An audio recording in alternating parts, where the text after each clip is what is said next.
Hello, hello. I know I'm on super late, so everybody's either sleeping or doing what they're doing. So, no matter how hard I try, I cannot start on time. And this time I actually fell asleep. So, I took a shower, got myself wide awake now. So, hopefully, more people will stop by and I can start, talking about the events of this week.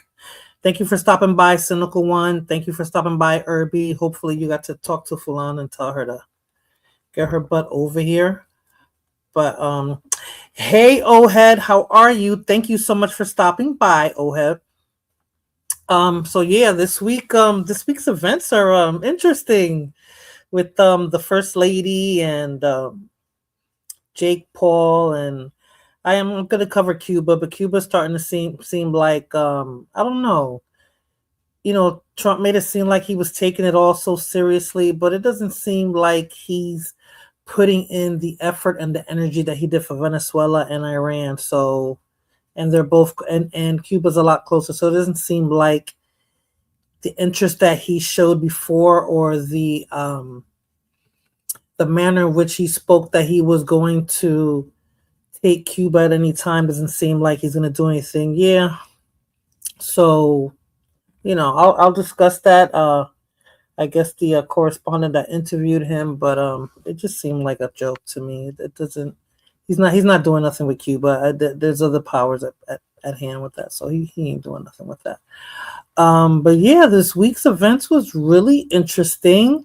Um, the first lady, I guess, trying to clear her name with regards to those files, even though it's like Trump pushed the focus away from that, but for some reason she brought it all back. He sees it as nothing, it's a nothing burger. He stopped listening to Mark Rubio. You think it was Mark Rubio that had him going, that was firing him up with that, because maybe Marco Rubio thought he was going to be able to get his hands in Cuba and run it the way he felt like he was going to be able to run it. Hey, Delta One, how are you? Thank you so much for stopping by. But yeah, Irby, I don't know. I mean, he didn't give, he talks about it, but he didn't give that energy like he's giving to Iran and Venezuela. So I don't know. I don't know what's going on with that. But yeah, I wanted to focus on the first lady because it seems like, I don't know, is she trying to cover herself? Is there something that's going to happen later on this week? Because you know how events happen with this administration, that she feels the need to clear herself, because she didn't need to really say everything that she said. She had said it before. Again, the attention was diverted someplace else. So it's like, I don't know why she brought it back up again, why she felt the need to distance herself from that, when she claimed that, she wasn't a part of it before. Cuba is China property and Russia still. Well, if they are, I wish she would say something, because it's like, I know there's more going on in Cuba than what they're letting on. And I'm not saying the United States, more than what Cuba's letting on, because if they bought in those if they bought in the fuel, what was that, last week? I'm sure they're continuing to do that, and they're just not letting us know. So I don't see that, and I have a feeling that the information that we're getting that's being pumped into social media is just what they want us to see. I think things are going normally, or the way they need to go in Cuba, versus how, you know, the media here is trying to communicate it to the public. I don't think that they're in any more dire need than what they were before. That's just my personal opinion, based on what I've been seeing, based on what's going on. I feel that some people are embellishing, and I think the footage that we're seeing sometimes of the people running in the streets and talking about what their frustrations and stuff. I don't know if it has directly to do with the actual embargo. I don't know. That's just how I feel. So, but yeah, them being China's property. I mean, I know China's in the Caribbean, but I didn't know that they were. And I know they wanted to do something, I guess, energy wise with Cuba, but I don't know if they ever were successful with that, Irby. So I don't know if they got to do anything with that. Russia, we know, has always had a hand in there somehow. They're just not their benefactors really anymore. But China, I don't know how much control or how much investment China has invested in Cuba. So, but yeah, so okay, I see there's a few people watching. So I'll start with the first lady, because again, the situation is very interesting, and I'm just curious to see and what you guys' opinion is on why she felt the need to put the information out there. So let me just start with this video. I think this was the only one that was out there with her trying to distance herself from the files and that person and all that. Hold on a second. Okay, here we go. I never been friends with Epstein. Donald and I were invited to the same parties as Epstein from time to time, since overlapping in social circles is common in New York City and Palm Beach. To be clear, I never had a relationship with Epstein or his accomplice, Maxwell. My email reply to Maxwell cannot be categorized as anything more than casual correspondence. My polite reply to her email doesn't amount to anything more than a trivial note. I am not Epstein's victim. Epstein did not introduce me to Donald Trump. I met my husband by chance at a New York City party in 1998. This initial encounter with my husband is documented in detail in my book, Melania. The first time I crossed paths with Epstein was in the year 2000 at an event Donald and I attended together. At the time, I had never met Epstein and had no knowledge of his criminal undertakings. Numerous fake images and statements about Epstein and me have been circulating on social media for years now. Be cautious about what you believe. These images and stories are completely false. I never been friends with Epstein. Donald and I. So it says that she surprised the White House with this impromptu. Let me move my avatar. Okay, better. She said they said she surprised the White House with the impromptu speech, right? But you know that they got writers for them and all that, so it wasn't so much of a surprise. She was definitely prepared to say what she had to say, and the writers wrote what they needed to write for her, because you know you got to be careful with every word you say that's being recorded. So you know they were aware of it. They said Trump wasn't aware of it. I don't think she did anything behind anybody's back. I guess that's the impression she's trying to give, but I don't believe that. Let me see what Irby said. Irby said China bringing in green energy, okay, electric to help the island, lack of oil from Venezuela, from the Venezuela issue, and Russia's helping with the troops, so it's business as usual in Cuba, and he's embarrassing himself looking crazy. That's what I figured, because I know everything is going fine. They're just not telling us what we need to hear. They're telling us what they want us to know, or, you know, how they're trying to, you know, sway the public with what they want us to believe with regards to Cuba. Oh, you're awake? Okay, Fulana.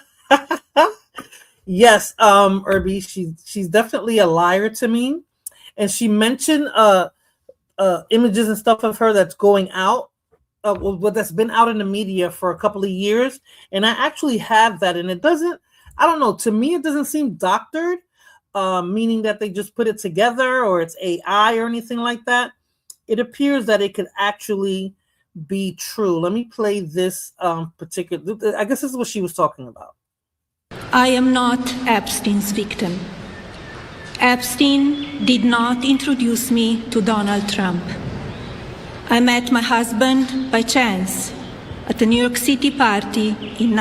I am not Epstein's victim. So, I mean, in looking at that, to me, it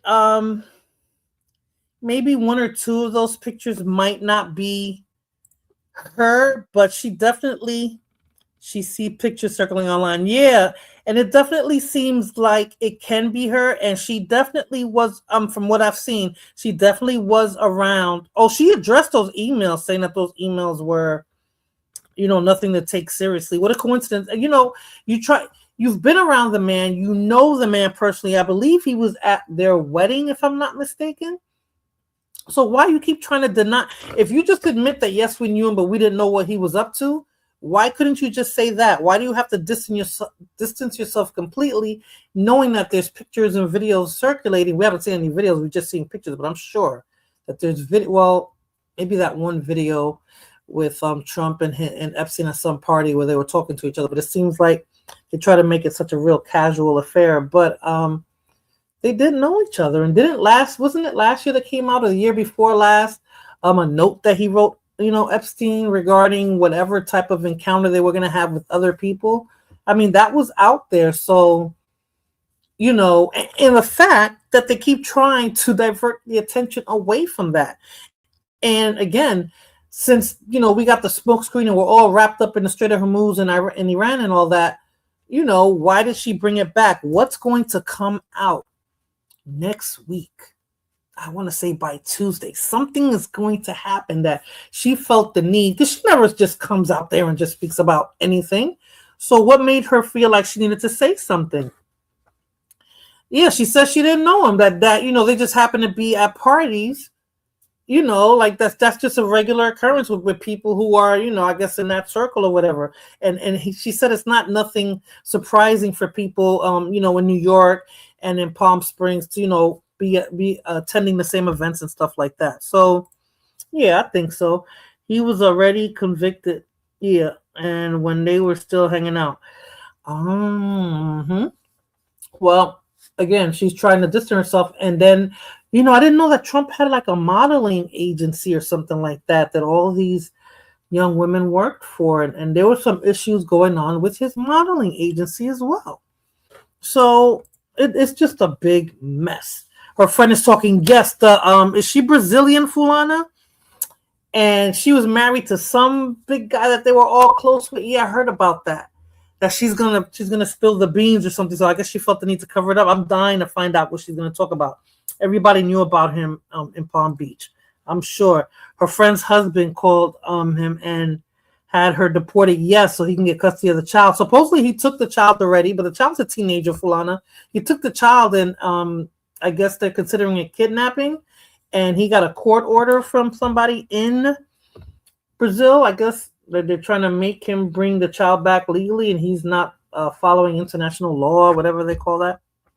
So it's crazy what's going on. But what does the friend have to say? What is she going to put out there? Is she trying to convince them to make sure that they get her kid back? Because maybe they're trying to brush her off. They're probably trying to brush the friend off, and she's threatening them now. Like, if you don't get me my kid or whatever it is that I need, I'm going to start talking. So we better pray for her safety and that she's okay and that she doesn't disappear miraculously or something happened to her, because it's getting real. If that's it, Fulana, because I saw some videos circulating about that and her husband. If that is really it, is that she's going to start talking, I'm dying to know what she's going to say, because Melania felt the need to actually make a statement, and that's a strong message right there, because technically she didn't have to. So she's trying to cover herself, but I don't think that's going to happen. Just like Pam Bondi, right? And I knew there was something that came out that said that's why he, technically fired her or put her in another position so that she doesn't have to testify. But one of those congressmen, Nancy, I forgot what her last name is trying to subpoena her, so she has to testify as well, even though the acting attorney general is saying that she doesn't have to testify. So it's a bunch of stuff like that. They're moving their pieces on the chessboard, but I don't know if it's going to keep working because something's going to have to come out.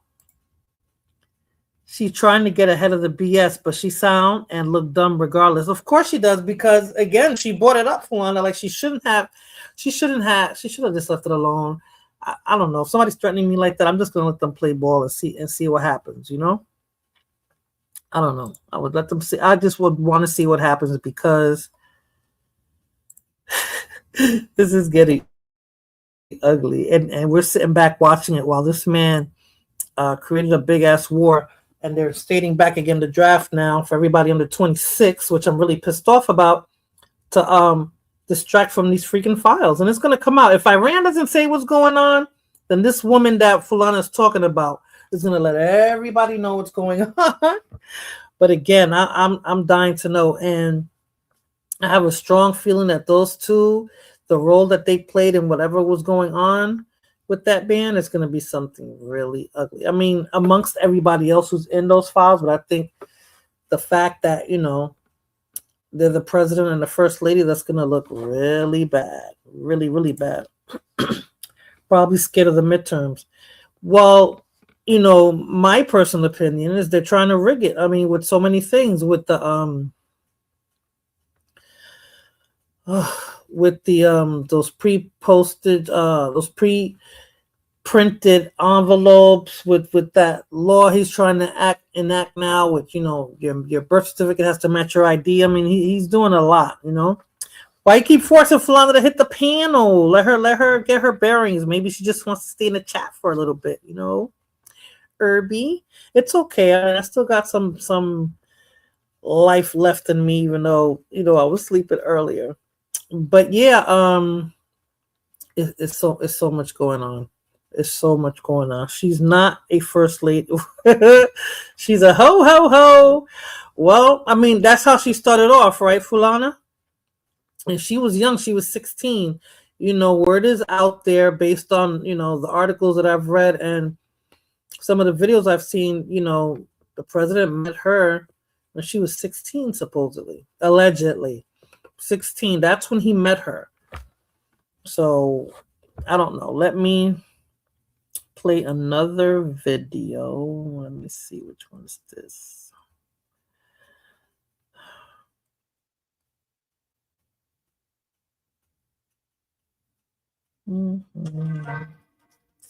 This one is...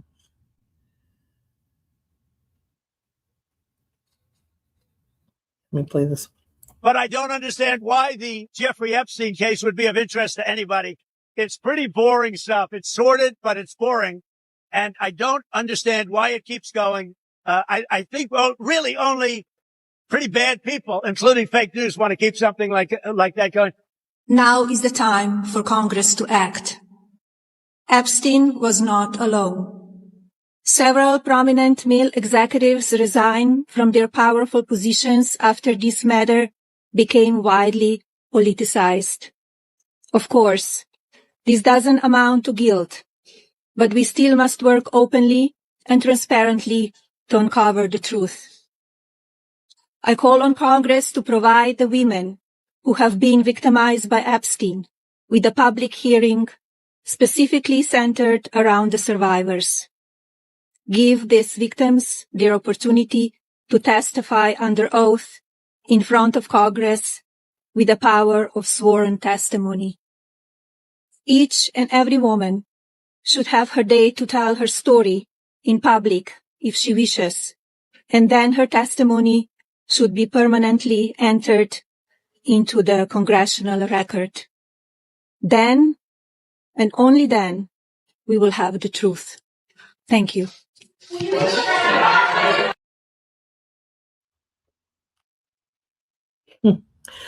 So she wants these people to come forward and get their testimony put in. Yeah, she's definitely trying to cover something up.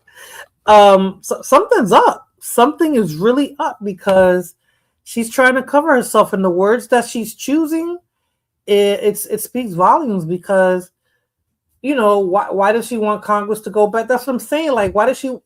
You saw what Trump just said, and he said that about six to 8 months ago. So why does she want them to open that back up? Who would trust her? I don't think anybody would, but I'm sure. Okay. I believe, or I think that possibly if there are going to be any women coming forward, it's probably some people that they vetted already. If she's putting it out there, they're not going to all completely be random. They might have set it up so that, they know who's going up there. They know who's going to say what, centered around the survivor, but not the predator. Yeah. Yep. They don't care, Fulana. They don't. I'm telling you, and it's going to happen sometime this week, but they're going to set it up. I mean, first, Pam Bondi was taken off her position. They're saying that she doesn't have to testify. Now Melania comes with this bombshell type of statement, that got everybody going. Like, why is she speaking on it? So they're setting us up. They're plumping us. They're setting us up for the kill. Like, for whatever's going to happen this week, next week coming up, and I'm dying to see how this plays out. That's what they're setting us up for. So, Fulana said a lot of them have NDAs. A lot of them can't tell the story. But I have a feeling that they're going to have some people come out that they're already vetted. They already know what they're going to say. And it's going to be a way to vindicate them from, I bet you that the conversation is going to be more focused on how they were not there versus what actually happened to them. I have a feeling because it's like we can't believe anything that we're seeing or hearing now with regards to this administration, with regards to the war, with regards to everything that's happening around the world. It's sad. It seems like we're not going to be able to find out the truth. And I know Fox News is the fake news, but this is the last video I want to play on them that basically they were a little surprised with that, and their take on it was pretty interesting. Let me play this last video regarding this statement that the First Lady made. This came out of left field for us here covering the White House. The press shop did not give us any insight into what this announcement would be about. That's typical. Oftentimes the First Lady doesn't share a lot of details with the White House communications shop that covers the president on what her announcements might be. We had no heads up on this. We're not getting any information from them now, including whether or not the president was aware she would be making this statement. It's unclear to us if she is reacting to something or that's already happened, already come out, or getting ahead of a story that might be about to drop. We don't really know. And the content of what she's calling for, this congressional hearing to allow the victims to, openly testify about what they witnessed, is new, and it will certainly breathe new life into this story that has, in large part, not been, at the top of the news cycle lately. The attention here has been on other matters. So this brings the sort of public interest back to the Epstein story. This came out of left field for us.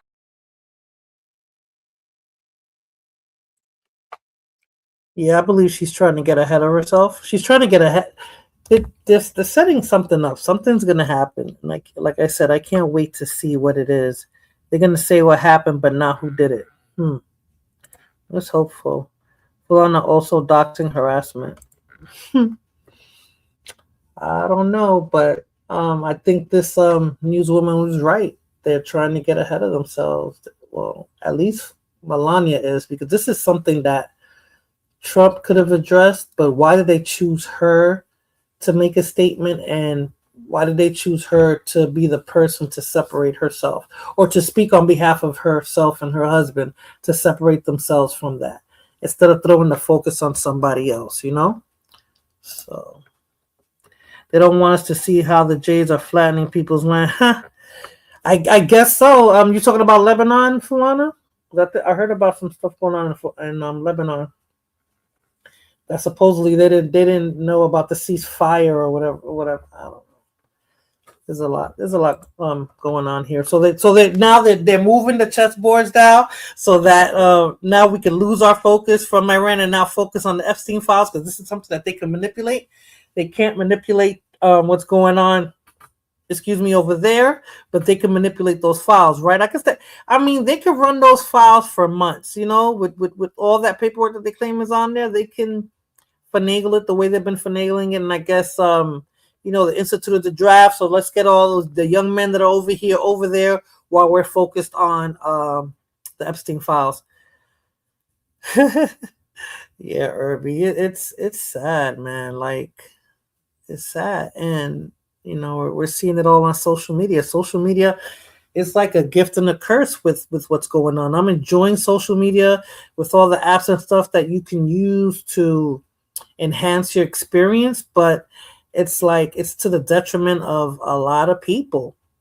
And that's going to lead me into my next topic, because some workers decided to make a funny video while they were at work, and it's like, you got to know what's appropriate and what's not appropriate, in the workplace, especially with uploading videos from the workplace onto social media. I mean, at my job, I couldn't do it at all. I mean, that would definitely be grounds for termination. I believe there's a lot of positions where you can't just do stuff like that. I believe that there were some employees in Chick-fil-A that uploaded a video and they got, fired for it. So I don't understand why people can't use their sense of discernment with regards to social media and how they utilize it, and why do you want to use it at work? Hey, Nicole Bella, how you doing? Thank you so much for stopping by. But yeah, I don't know why they want to use social media at work or make videos while they're at work and then post it on social media. I mean, that sounds stupid. I heard you're a lawyer. I was told, not now, but I was told back in the day, my stances used to be strong, and I should have been an attorney, but no, not me. But yeah, I don't know why they do that. Like, I believe I saw a video on a young lady that was in the Navy, and she documented how tiny the sleeping where they sleep at, the sleeping quarters are on the ship, which was, I mean, I'm glad I saw it, because they need to do something about that. Maybe the public can protest about that, but I don't believe that she was supposed to use her record where she's sleeping at, and she was in uniform. So I think like that people don't have any boundaries or any guidelines. I don't know if that's like when you sign up for a job, do they tell you like don't speak about the job in social media, don't post anything that has our names on it or anything like that. I don't know why they have to be told that. Kim K can be a lawyer. You could yeah, I guess she figured just because her father was an attorney, she can do it. So I guess he made it look too easy, But haven't to know all those laws, Irby. Now at the age I am now, I'm just like, I'm kind of glad I did it, because you really got to be young to get into that and study the law, and depending on what part of the law you wanted to be in. And I definitely wanted to be a criminal attorney at that time, when that was my aspiration. That's the only thing I felt that was interesting. Anything else would have been too boring. But yeah, they using social media at their jobs and posting videos. I'm sure, like Fulana, if you were at work, in certain parts of areas of your job, and you're like doing a little commercial for your job and posting it on social media, I don't think the powers that be would appreciate that. Depending on the context of how you use it. But I think they have their own stuff like that. Like, my job has their own social media presence, and who they use specifically for social media. They have a department for that. So you couldn't, some random within the company just can't go up there and make a video and upload it. And, you could see, all the companies, anything that could tell you what company you're actually working for or whatever. So I'm going to play this video, and please tell me if you think that this was appropriate for, hey, Daniel Berry Sports Highlight. Thank you so much for stopping by, and happy Saturday. It's still Saturday for you too? My work is a little different. Yes, we have marketing. Right, that's what I'm saying. We have a department for that as well, Fulana. So it's not like me, who's not in the marketing department. I can't just go up and, be sitting at my desk at work and, we're just sitting there, I don't know, doing a little skit for work. And then, you could see probably some parts of my computer screen and, see my company's logo and stuff like that. And they wouldn't appreciate that, and that'll probably, violate some NPPI stuff. So, they wouldn't let us do it. But let me play this video and you guys tell me, did they go a little bit too far? Did they need to be a little bit more professional? Should they have been smart enough to know not to do what they did at work based on the position that they have and where they worked at?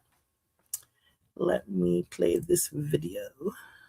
I'm glad I'm going through these videos kind of fast, so this might not be a long stream, but I'm glad. Un momento.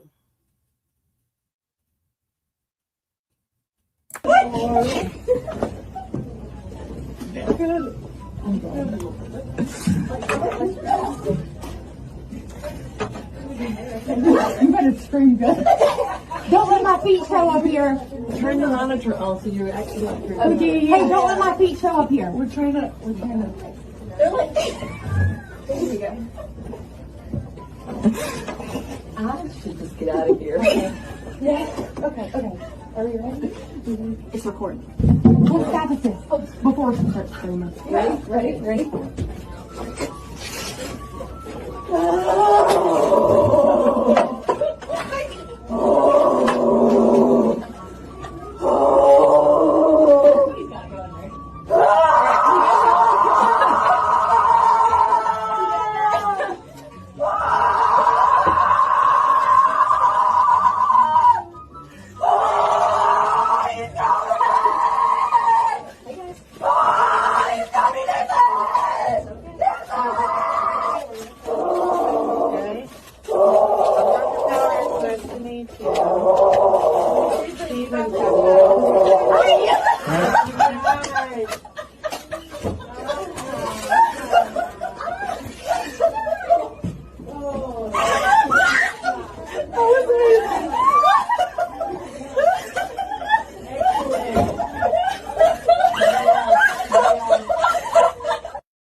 So what do you guys think? But since one of the nurses were acting like they were giving birth, can we assume that they were,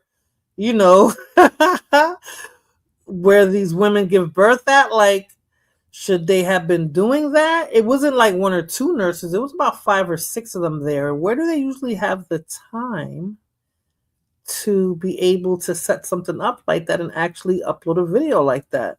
And this one is circulating on social media, and they're trying to see if they're going to actually fire these women.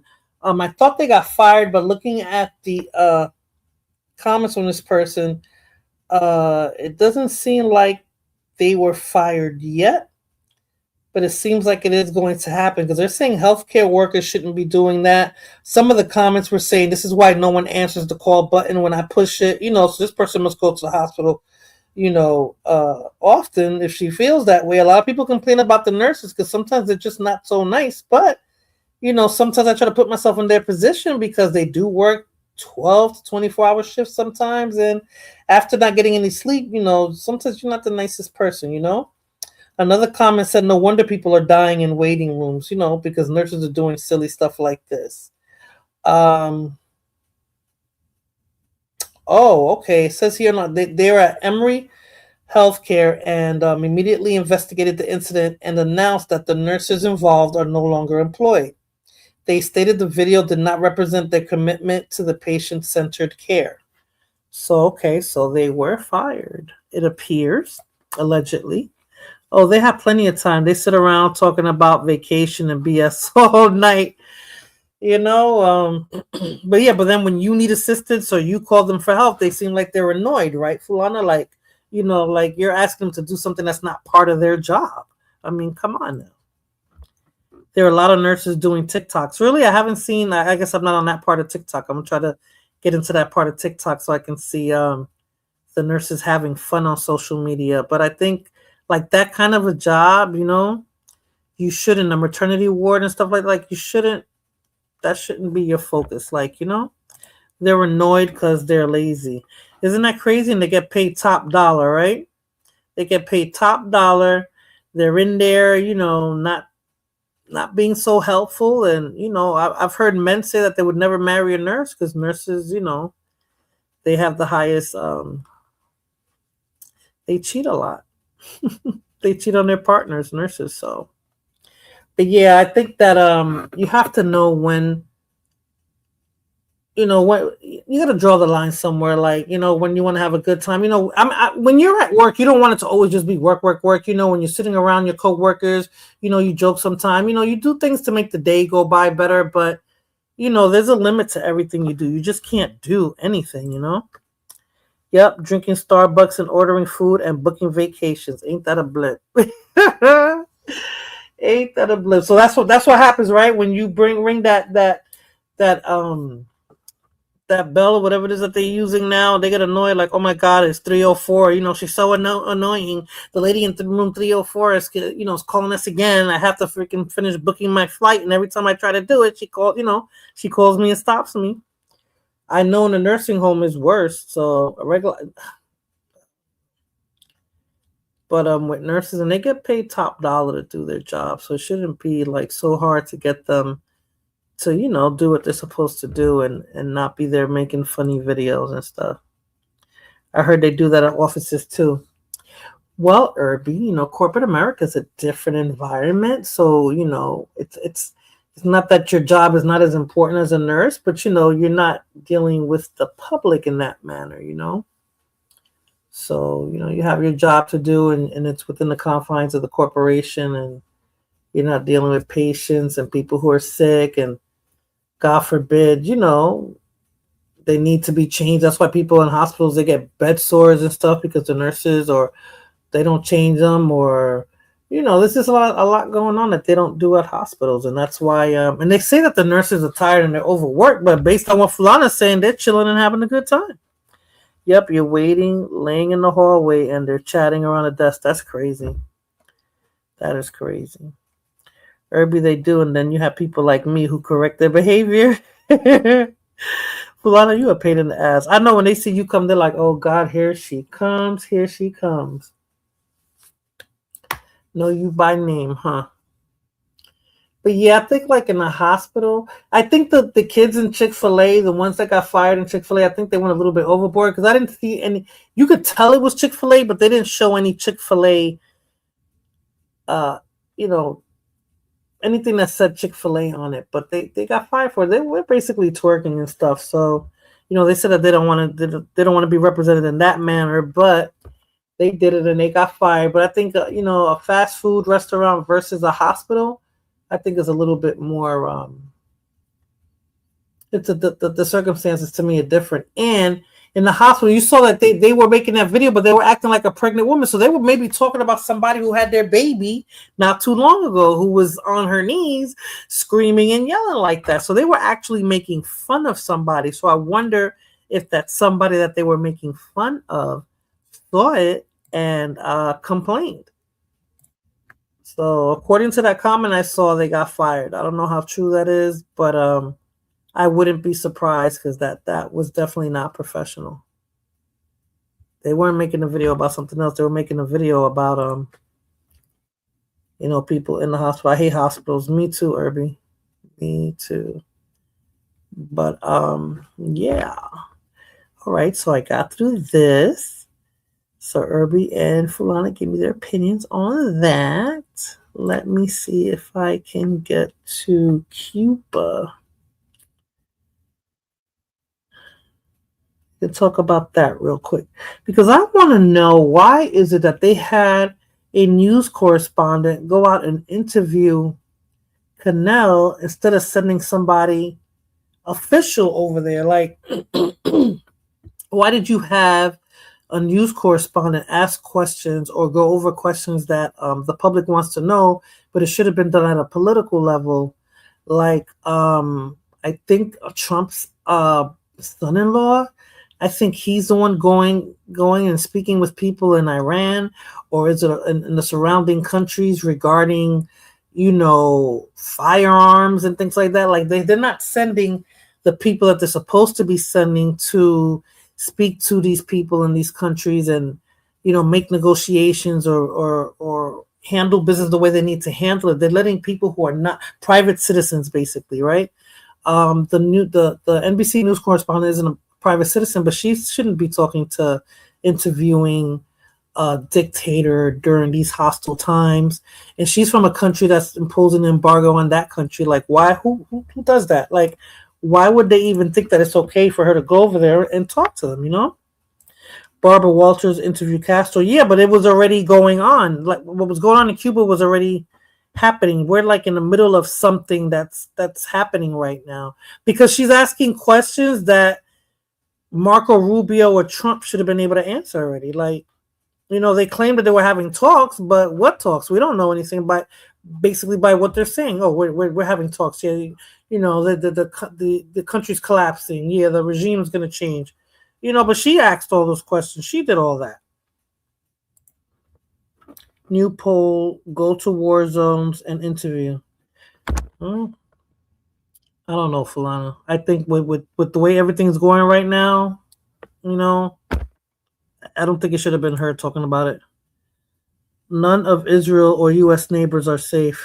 I don't know. I don't know. Let's see what happens with us over here, because they're having no damn talks. That's why I say I feel like it's a joke. It's a joke, and to seal the deal, they sent her over there to talk about it, and I just think that is bullshit. I guess they think that the public or the citizens of the United States are really not. I mean, I know a lot of people think they're politically savvy. I'm learning as I go. I don't claim to know too much of anything. I'm putting it out there as I see it. The people that claim that they're so politically savvy are usually the ones that don't really know shit anyway. But I use a lot of common sense, and based to me on what I see, I just think that they're trying to play us for fools. And again, like I said, it's nothing is professional. Nothing is done the way political persons move or the way Congress. I mean, that much I know, and I can tell that by how the president communicates, by how his administration is communicating with everybody, and then based on what they're talking about with Cuba, and with Cuba's right there, you can just go in and swoop in and do everything you got to do with that little country, whether they got resources or not, and then move on to the bigger and better things. But they haven't done that. So to me, it's like they're just running game on us. So let me get that interview. That's got a snippet of that interview.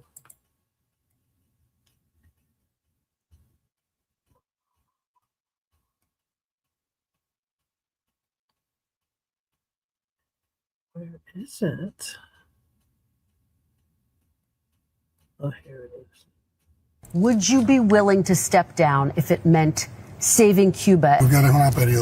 You are a very important and recognized journalist. Have you ever asked that question to any other president in the world?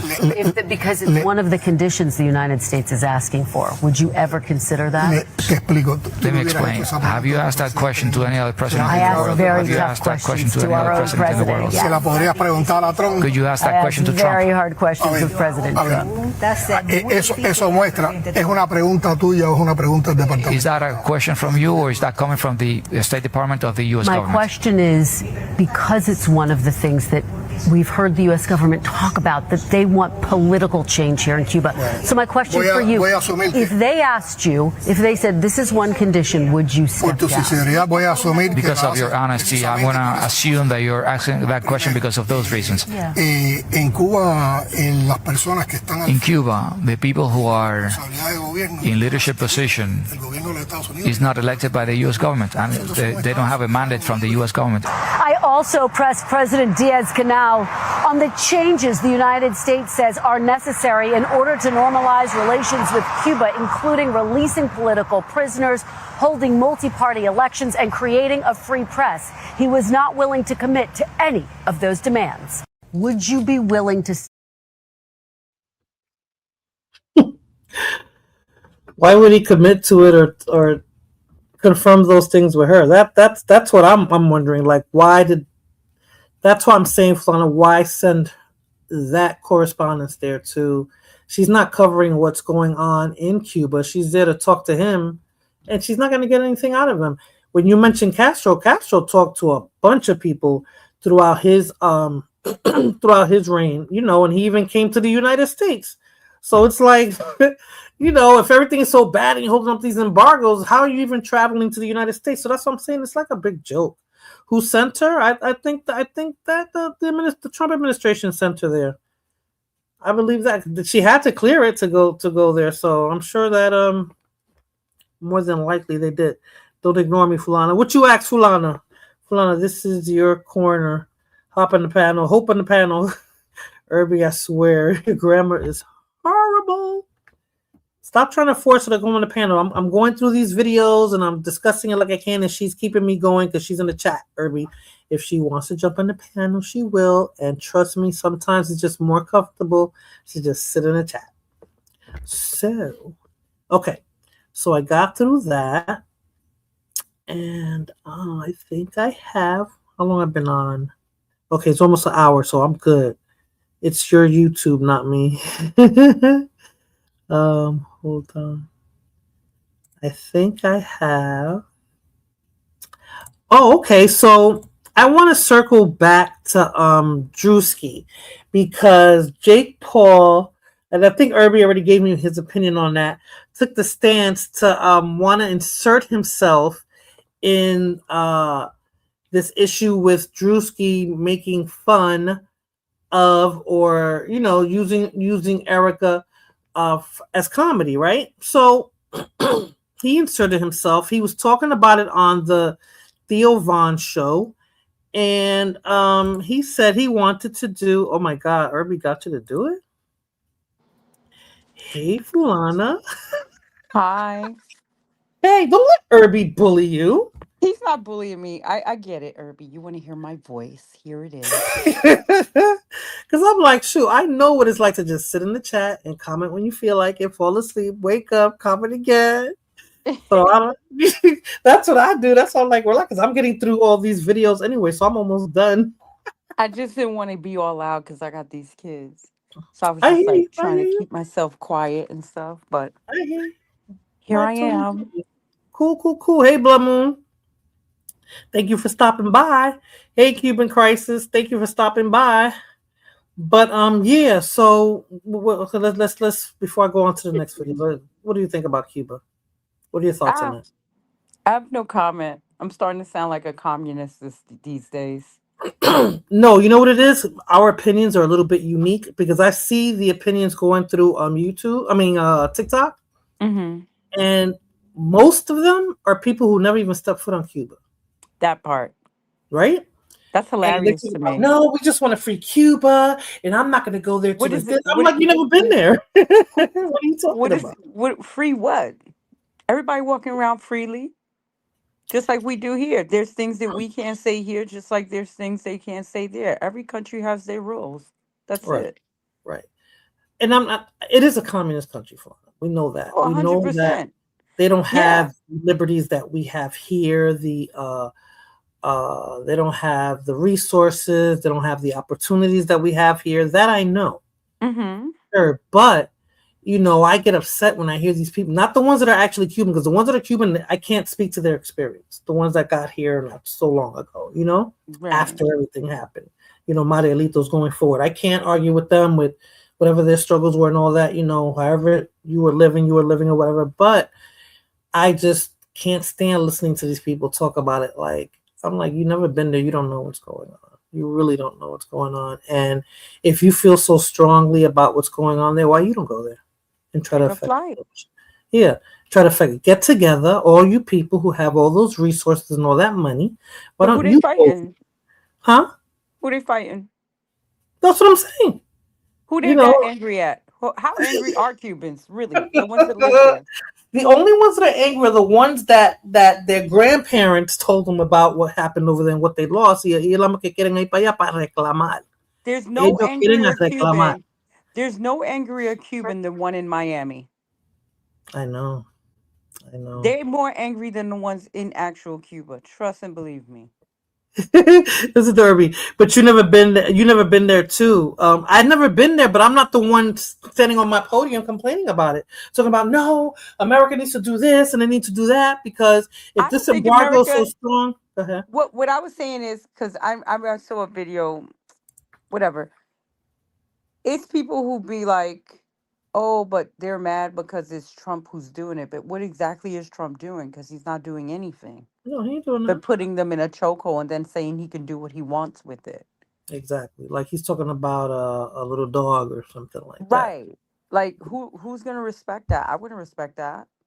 No, me neither. They're not in it to try to help anybody. Cuba's a socialist. It's socialist with a communist constitution. Yeah, there's a lot of.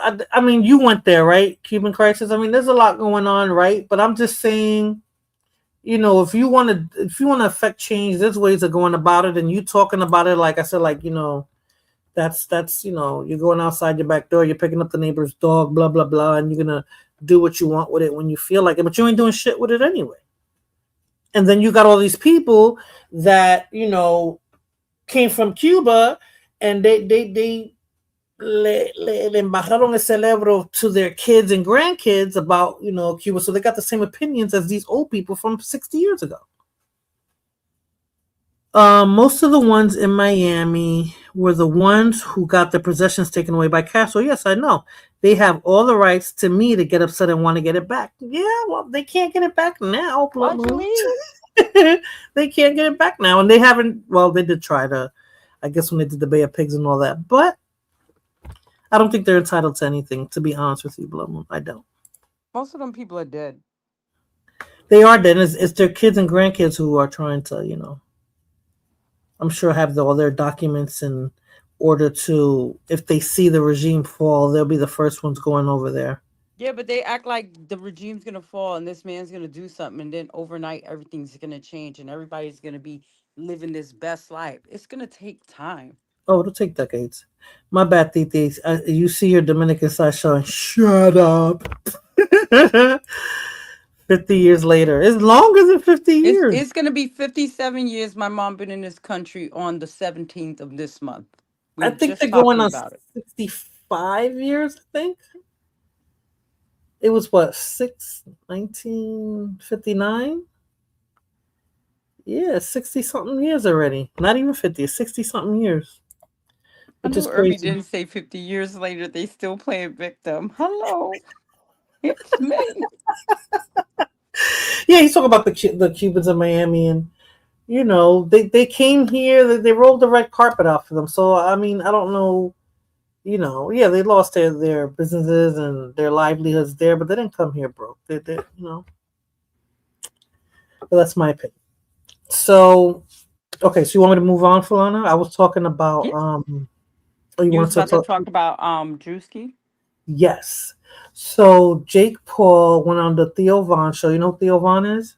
Mm-hmm. He did that Road Rules thing on MTV and all that. I don't know. That's how he got famous. And I think I don't know if he became a wrestler. I don't know. But he started on reality TV. So he was on his show telling him how, he wants to do something similar to what Drewski did. But he's not a comedian, and he just want to take the stance of what's Erica's last name for her? Kirk. Erica Kirk. I swear, the names and stuff go in and out my head. Okay, so let me play the interview first so that you can see what he was talking about with regards to, doing basically the same thing that Drewski did, even though Jake Paul is not a comedian. And he's barely a boxer. I'm serious. Is this it? Yes. Fair use. You know what? Let me put my little, because this is the Theo Von show. So just fair use. We're just using this for commentary and to discuss Drewski's parody of Erica Kirk. All right, let me play. Jesus, I had it. Oh, here we go. I want to ask you something because I've been, over the last couple of days, calling makeup artists, and I was gonna do a response to this and like go and do like the full on darker. Yeah. Mm-hmm. And do it and just do it back, because why not? Yeah. Like, are we on the same playing field? Like, I think if there's a way to do it, singing in well, even this sentence, but if there's a way to do it, I've been here many times. If there's a way to do it, I think there needs to be some black support for the character. I think, like I'm saying, like say if Drewski or I'm trying to think of somebody else, Charles Barkley. If you got one of those guys to be like, hey, Theo, I want you to do this skit with me. Let's do this. But still, that's pussying out. You think it is? Yeah. To me, there's a level of like, doesn't that make us more like prejudice? Like more prejudice? That makes us, if we have to partner with someone. Drewski just dropped this. And he's done it a couple of times. Exactly. I fucking love it. This is great. This is how humans should be. I agree. We should fucking make fun of each other.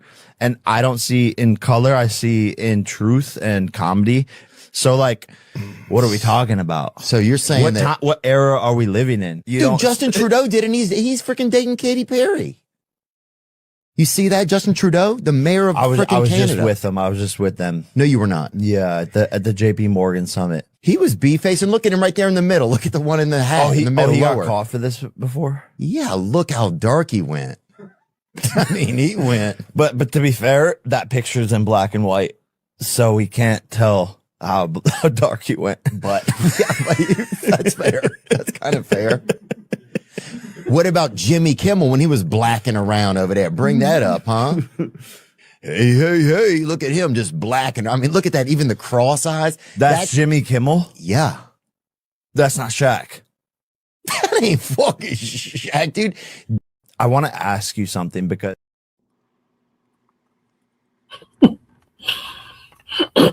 So, Fulana. So do you think, okay, so Theo Von and them were talking about what Trudeau did and what Jimmy Kimmel did. Do you see that as comedy or humor, or do you see that as blackface? In the sense that African Americans take it, like, you know. I think he's racist. I think he uses I don't know. I think this guy's racist. Which one, Theo Von or Jake Paul? I don't really know the Theo guy too much, but Jake Paul for sure. I mean, Theo was co-signing his bullshit, but trying to, cookie cutter it up, saying you should collab with someone to make it safe. Only to make it safe. Right. But, saying if he thinks it's okay, then it's okay. We're not doing anything racist. It's a parody. Right. No, but didn't Jake? He did it, right? Yeah, he did it. I got that. I got that coming up next. I just wanted you to see what led up to that. His dad is Hispanic. I could have sworn he said that his father was just born there, but they're not of Hispanic descent. But I'll look that up again. Well, this is the same guy who also shitted on Puerto Rico and lives there, right? Yes. Yes. He's just an asshole. Like, he's an ass. But he just wants to insert himself in this because, like Irby said, he's just trying to get attention. Like, he's attention seeking. Exactly. He doesn't care about that. But I just want to go over the video that Drewski did. Well, two of them, because he did two of them. What Drewski did that made him feel like he should be able to do the same thing, but in blackface. Yeah, he fought Mike Tyson, Irby, but that was a joke. He fought an old man, so there's no claim to fame with that. But and I did show it before, but I'm just gonna play it again. He's a clout chaser. That's the word I was looking for. Oh, heck, clout chaser. I hate when I get stuck here. Theo is not a racist, but I agree with Jake, even though I can't stand him. He should have the right to do whatever he wants. If blacks do it, then whites should do it too. But whites started it first, Blood Moon. It wasn't done in a positive light. It was done to make fun of them, fun of black people. So I don't know, and I don't think that what Drewski did was whiteface. I think what Drewski did was comedy, because he does it like, you know, with everybody. He didn't just do it with her. He didn't just pick a random white person to do it with. It says his dad was Polish and Nicaraguan. His dad is half Hispanic. I know you have to be right, Blood Moon, but I'm gonna find that article. Let me play that video. Hold on a second.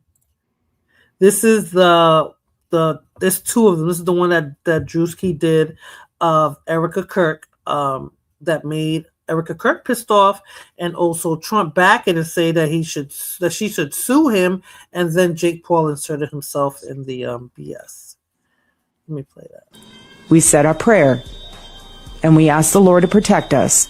To the students, unable to understand, really. Okay, well, until you walk a mile in someone else's shoes. Yes, I guard my words. The I don't know portion of where I sit today, which I serve a righteous God. And that is why we say our prayers. And we are all his children. But when I say children, I mean like the holy, blessed Trinity. We said our prayer. He did her perfectly, yo. Hey, Irby. He did her perfectly. It how could it not be funny? How could it not be funny? That's just like who does Trump? Is that one of the Baldwin brothers? Like they make Trump down. It's funny as hell. Like, it's so funny. I mean, that's what it is. He did it on SNL, right? It's funny to me. Let me see what she said. I know, but today it's just for fun, nothing malicious. I looked it up. She looks mental, hypnotizing her viewers. She's spooky. Why is his voice more feminine than hers? Because he's trying to do her voice. I guess his voice is so deep that he's I guess that was overkill. Okay, so let me play the next video. This is still Drewski. And I believe this is the one where Erica Kirk was pissed off. But let me play this next video. Don't let anyone disenfranchise you because you're a young man, especially a young white male man. Don't ever let anyone talk down to you. We need strong men out there. Have to protect all men in America, especially all white men in America. Those are the boys that we care about in this country.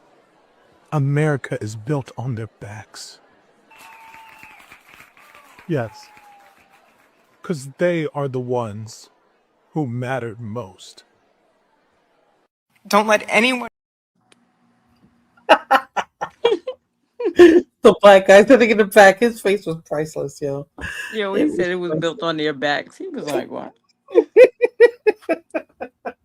He did a good job. She shouldn't have been pissed off. I mean, didn't they say that Charlie Kirk's funeral was like a WWE event? So I mean, dude, and they managed to put that together in a few days. That's bullshit. That shit was all planned out and ready to go. Why did she think that she was beyond reproach with regards to comedians? Like, that's what comedians do. That was funny, right? That's what comedians do. I mean, and you want it to be funny, and he didn't do anything with Charlie Kirk. You know, that would have been like, damn, you know. Even though comedians usually don't give a shit, the dead are content too, you know. But you know, the hell, Irby, your thoughts? I'm still just trying to figure out why Jake Paul one wasn't funny. I forgot, missed the joke. I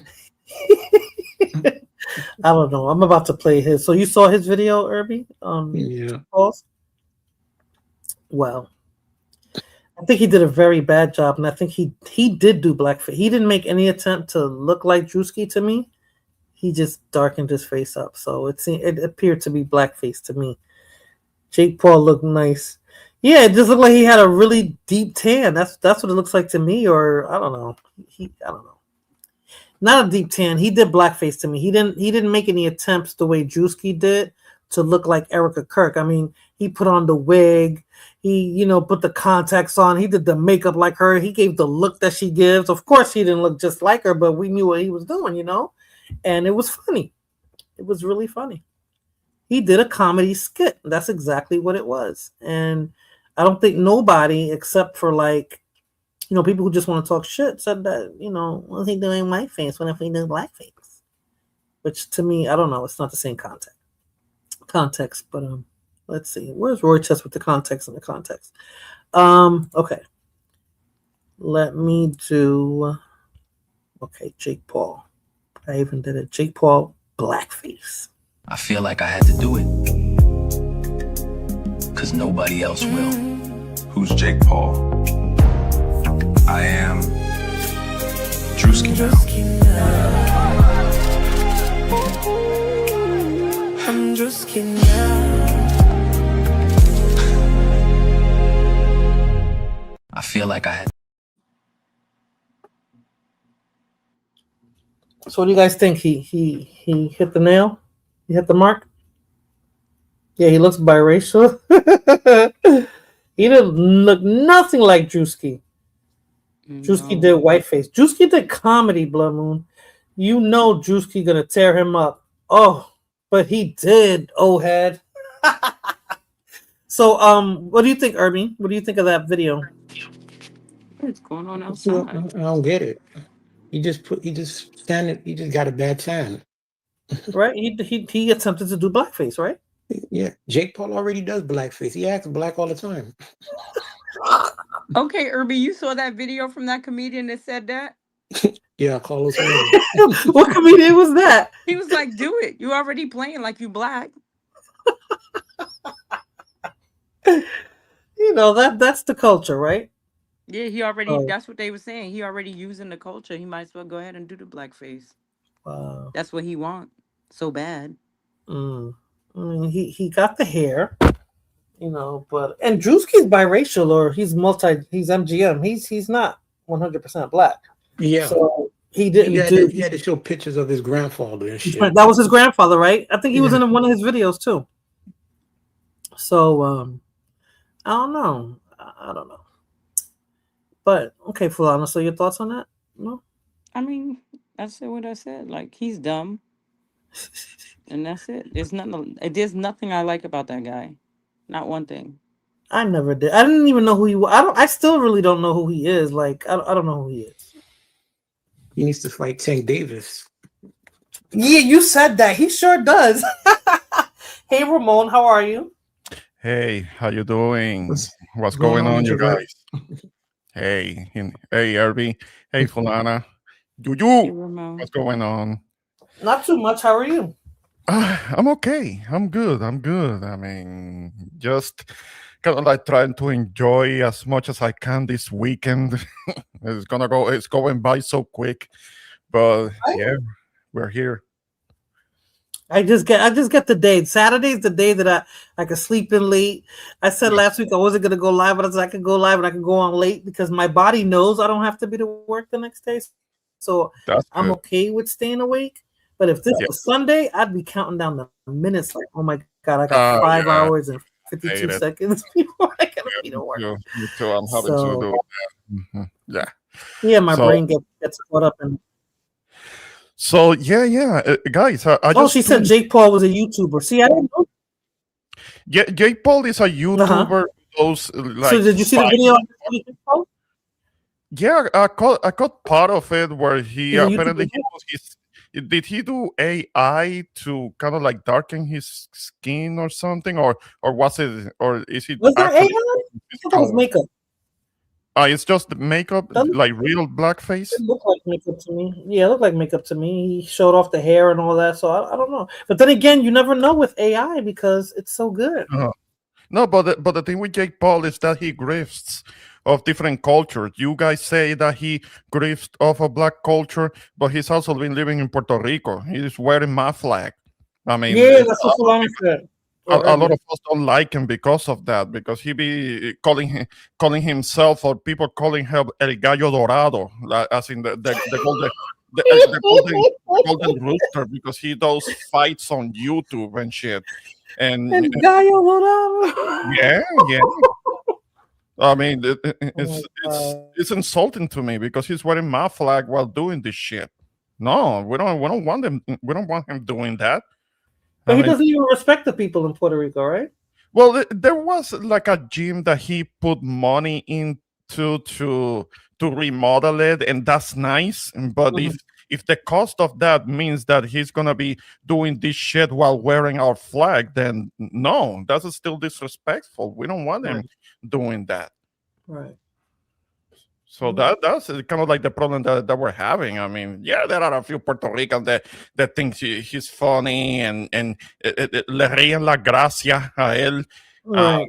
But no, we, for the most part, those of us that have some dignity, we want him to go because he's one of those that live on the island without paying any real taxes, taking advantage of the Act 60 of the island that exempts certain peoples and certain from having to pay local taxes.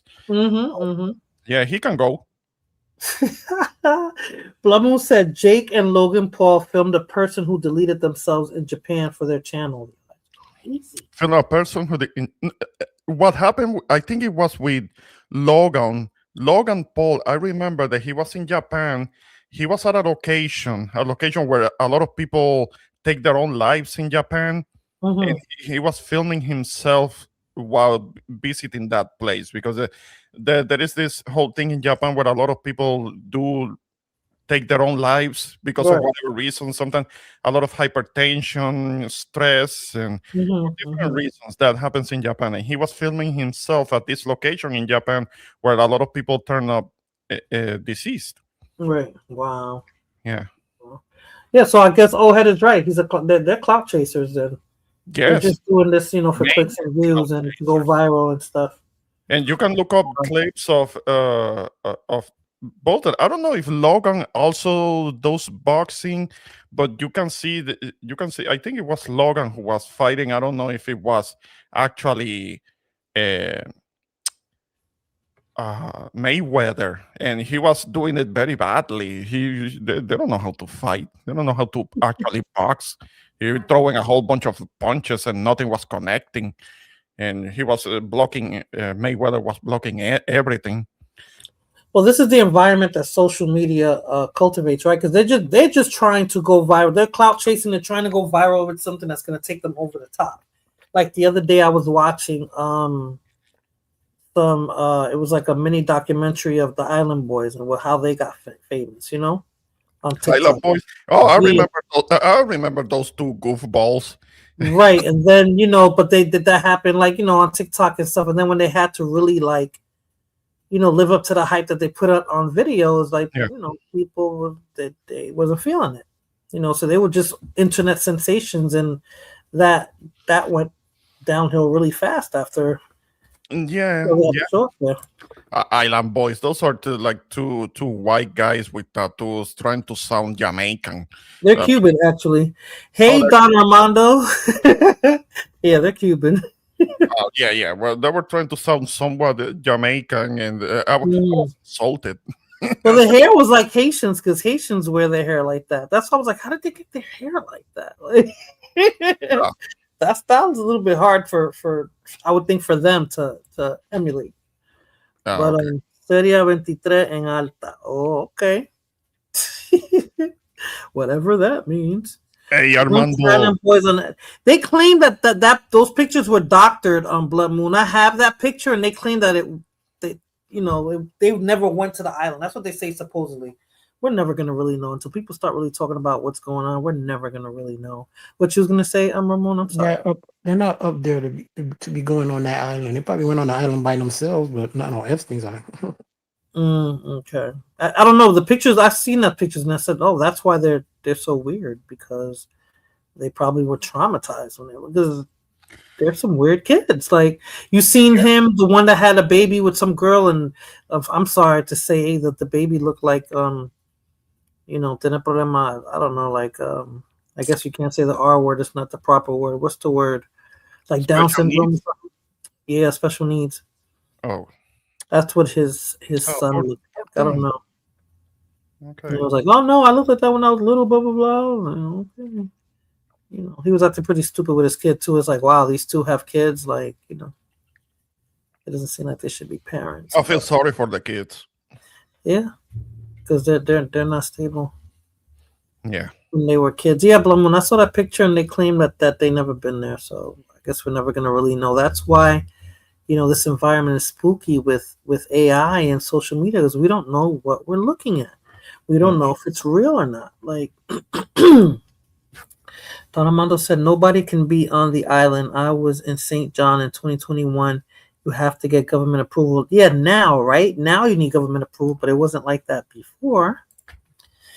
Hey, on Common Sense with Jose Negron. How you doing, Jose? Thank you so much for stopping by.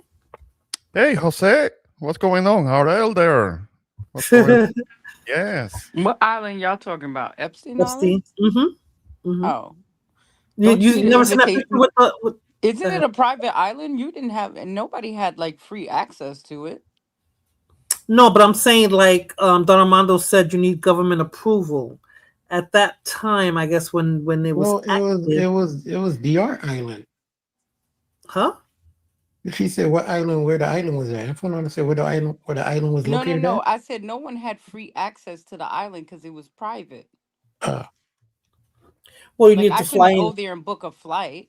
No, that you couldn't for sure, but you didn't need government approval. You had to go through, I guess, whoever owned it, like Epstein, right? Epstein, Man, right? Man, the feds done rated that shit like great went on with Epstein. There's they're not YouTubers, but there's some social media influencers who got on the island. Yeah, they got there. They got on. They ran on, did some shit, and ran off.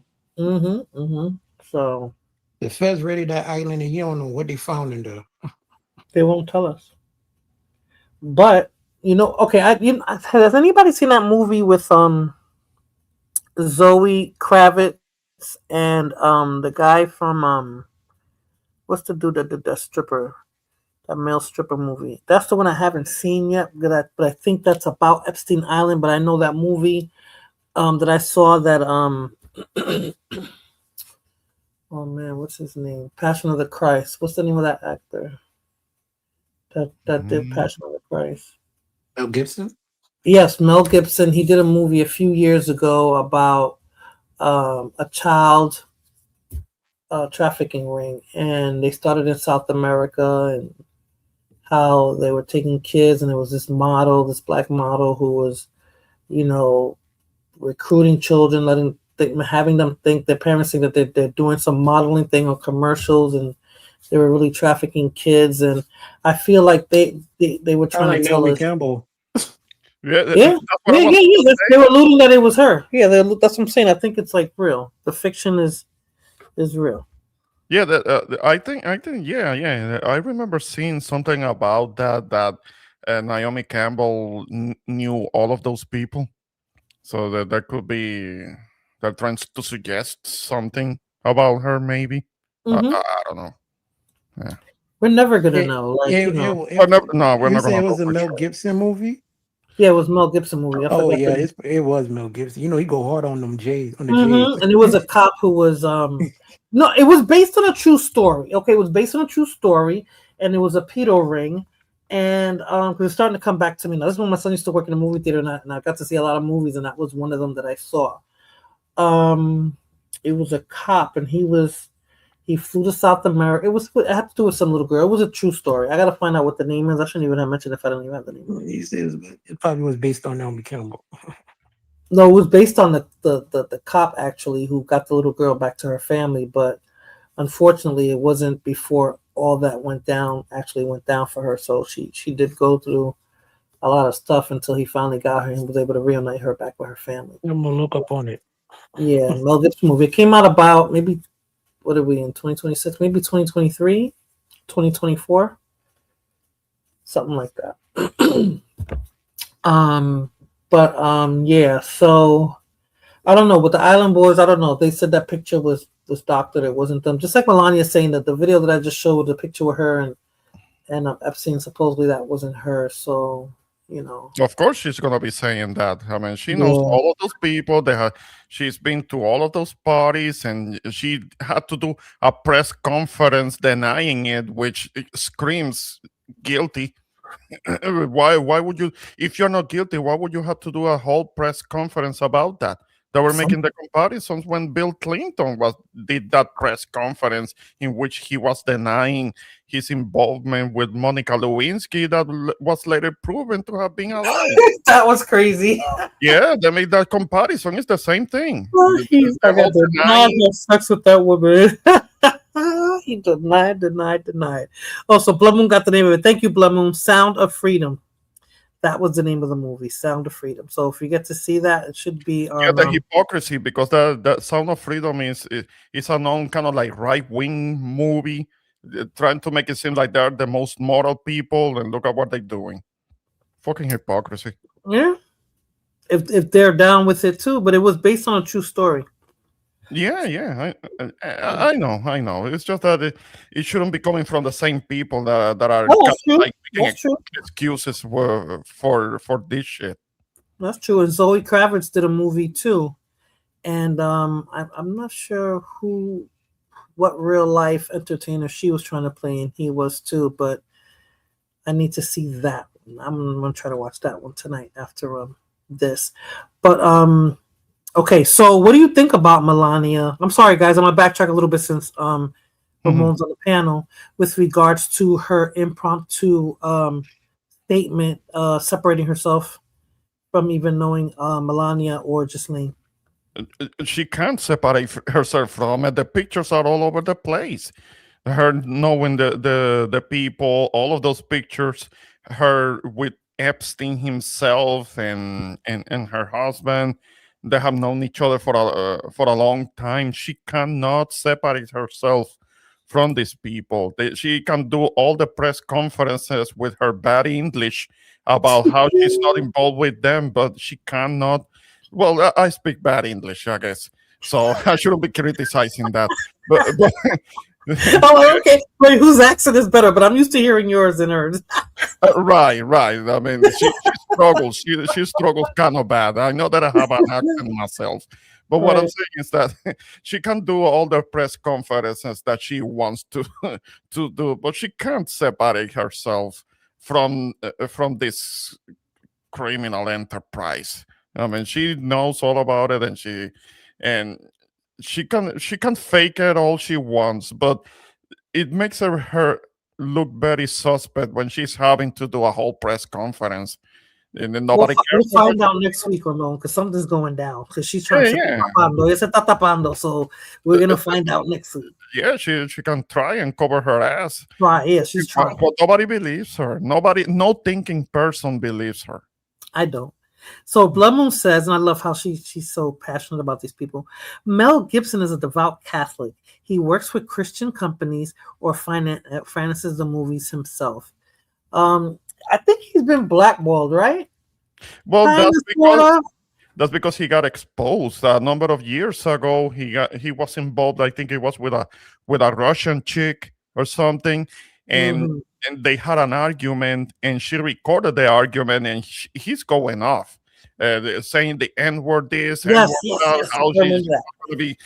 how she was gonna be assaulted by N-words and this, and yelling at her, all emotional, and she recorded all of that and put him on blast. All the anti-Semitic stuff. I heard it. Yeah, so he has to end up being a director. He has to work behind the scenes. He can't actually be in the movie, right? That's how they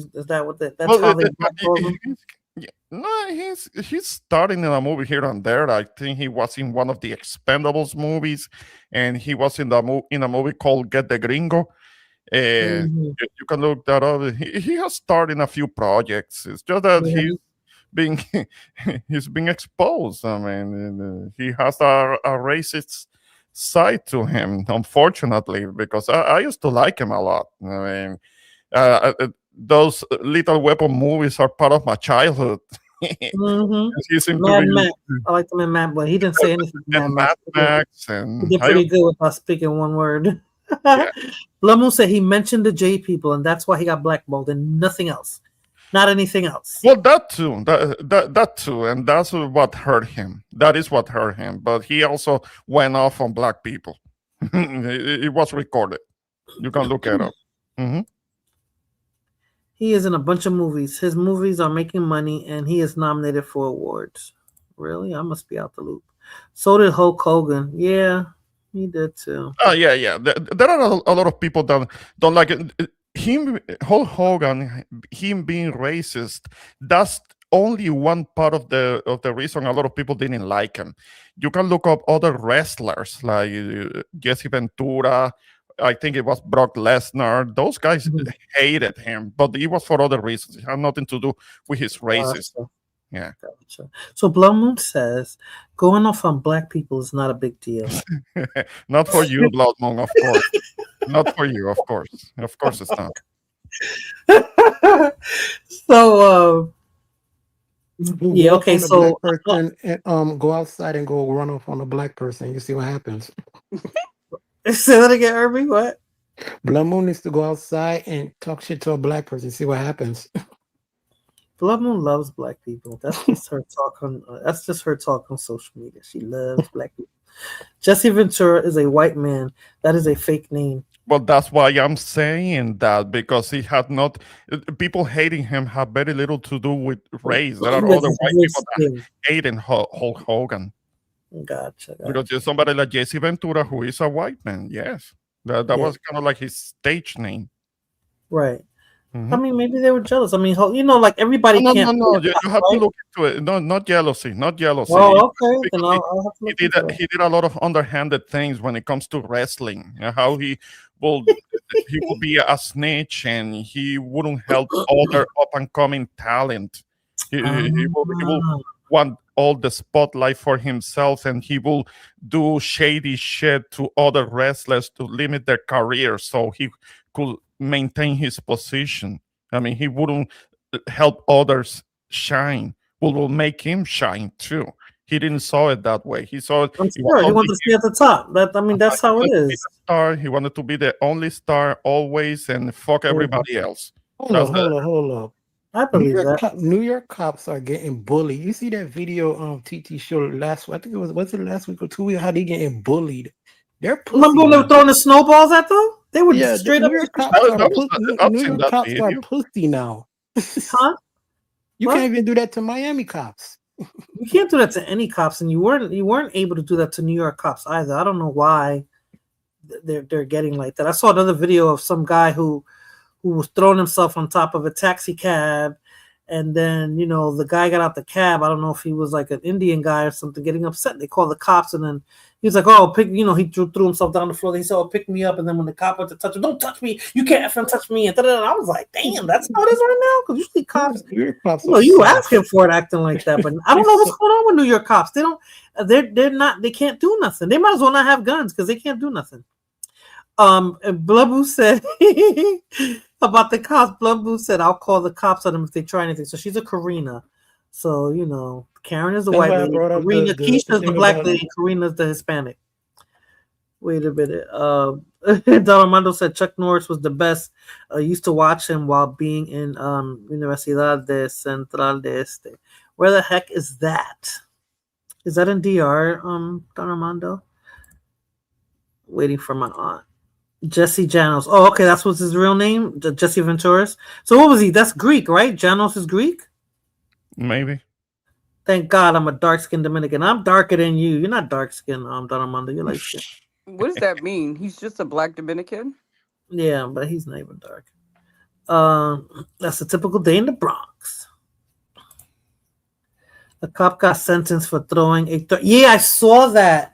It was a thermos. I thought it was like a little cooler or something, and it hit him on the head. Now, TT, let me give you an example. That was back in the day. Would that cop got locked up? Nope. No, right, exactly.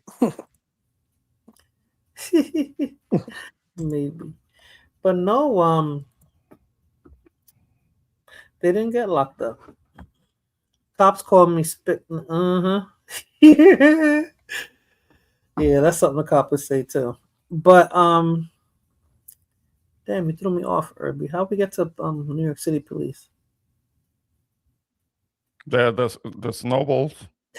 Yeah, I mentioned that, but Irby started it with the New York City police. I forgot why we went that little rabbit hole. But yeah, I don't get it. I mean, I'm gonna go on to the next video, but I don't get why they why cops are doing that way. So I'm dark either way. Okay. Yeah, I don't know why they're treating the New York City Police Department like that. When Giuliani was there, you couldn't do none of that shit. He beat the crap out of you. The cops would beat the crap out of you. They weren't playing that. That's when they were racial profiling and all that. So, I don't know. I don't know what changed. I wonder if it didn't change with Dinkins. It changed with the last mayor, not this mayor, the one before him. The one that was married to the black lady. Yeah. No, I think that the way the police force started changing Blood Moon was when de Blasio, is that his name? De Blasio. Yeah. Giuliani's a cross-dressing fraud. Because we have an Indian mayor. No, I think the Indian mayor is bringing what's that chanting they be to Eric Adams? No, before Eric Adams, Ohead, it was Cuomo? No, de Blasio. Big up to Afro Man. Bugley Adams. Yeah, he loved Dominicans. What you gonna call it? But yeah, so all right. So back to Jake Paul. Mondami is a communist Muslim. He's something. So he did to me, Jake Paul did blackface. It wasn't funny. I like the song that he used. It looked like it was gonna be a what was that like an S-Curl commercial. That's what it looked like to me. I don't know if you guys remember S-Curl commercials. I know Irby probably does it. But Fulana and Ramon. I don't know anything about that. Ramon, Fulana, you don't remember the S-Curl commercial? Yeah, Yes. I know so what that's S-Curl is. Yeah, that's what it reminded me of. Like, I you know, how didn't he even turned watch around, it. he said, I'm Drewski. Like, you didn't watch it? You want me to play it again? The one that he did with Drewski, I didn't really like. I guess I just fell off the internet for a couple of days. Oh, I just played the video, Fulana. Yeah. I've been hearing about the Drewski guy. Isn't he like Dominican or something? No, he's biracial, I think. He did a Dominican parody too. He did Dominican, and that's what Blood Moon. And it was funny because Blood Moon said he was funny. He played a ratchet Dominican, but he had on a Brazil shirt. Okay. And he was doing I guess the bow or something. It was, yeah. Maybe I'll look for that one. I know that the right wingers are all butthurt because of that. Bent out of shape. Yeah, because she was offended. Like, hello, don't she know she look ridiculous? Like with most of the stuff that she does. So yeah.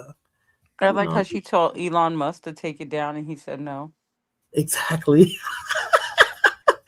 He doesn't like her. That's why he did that, because he doesn't like her at all. So, all right. So I got another video. He got a white grandfather. Exactly. Jake Paul is lame. He is. De Blasio was married to a lesbian black woman, and he kissed there behind. No way. She's a lesbian. Even Ohead had to laugh at that. You sure she was like? They got kids and everything, I believe. All right. Let me go on to the next video. Now, this one is funny to me. This is comedy to me. Politics in America getting crazy, ain't it? Yeah. Yeah.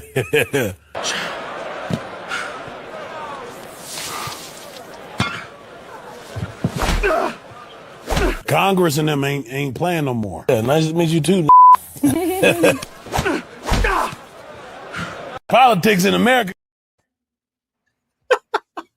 That's funny. He's funny. Now, he did Jake Paul. Now, did he sell you on that? Because Jake Paul didn't sell me on Drewski, but Drewski sold me on Jake Paul. That's pretty good. That's pretty good. Like a fat Jake Paul. Exactly. But that's what he does, though. He needed whiter paint. But I guess why he didn't do it? I think he did it because Jake Paul's hairy. I think that's why he did that. I love my 16% Spaniard blood. My Sephardic ancestry also. Oh, my God. He got a white grandfather. Drewski comeback will be epic. That was the comeback. Ohead, you liked it? Nah, he answered too fast. He'll probably have more, but it was funny. It was funny to me. Let me play it one more time. I liked it. It was funny to me. One more time. Politics in America getting crazy, ain't it? Yeah. Yeah.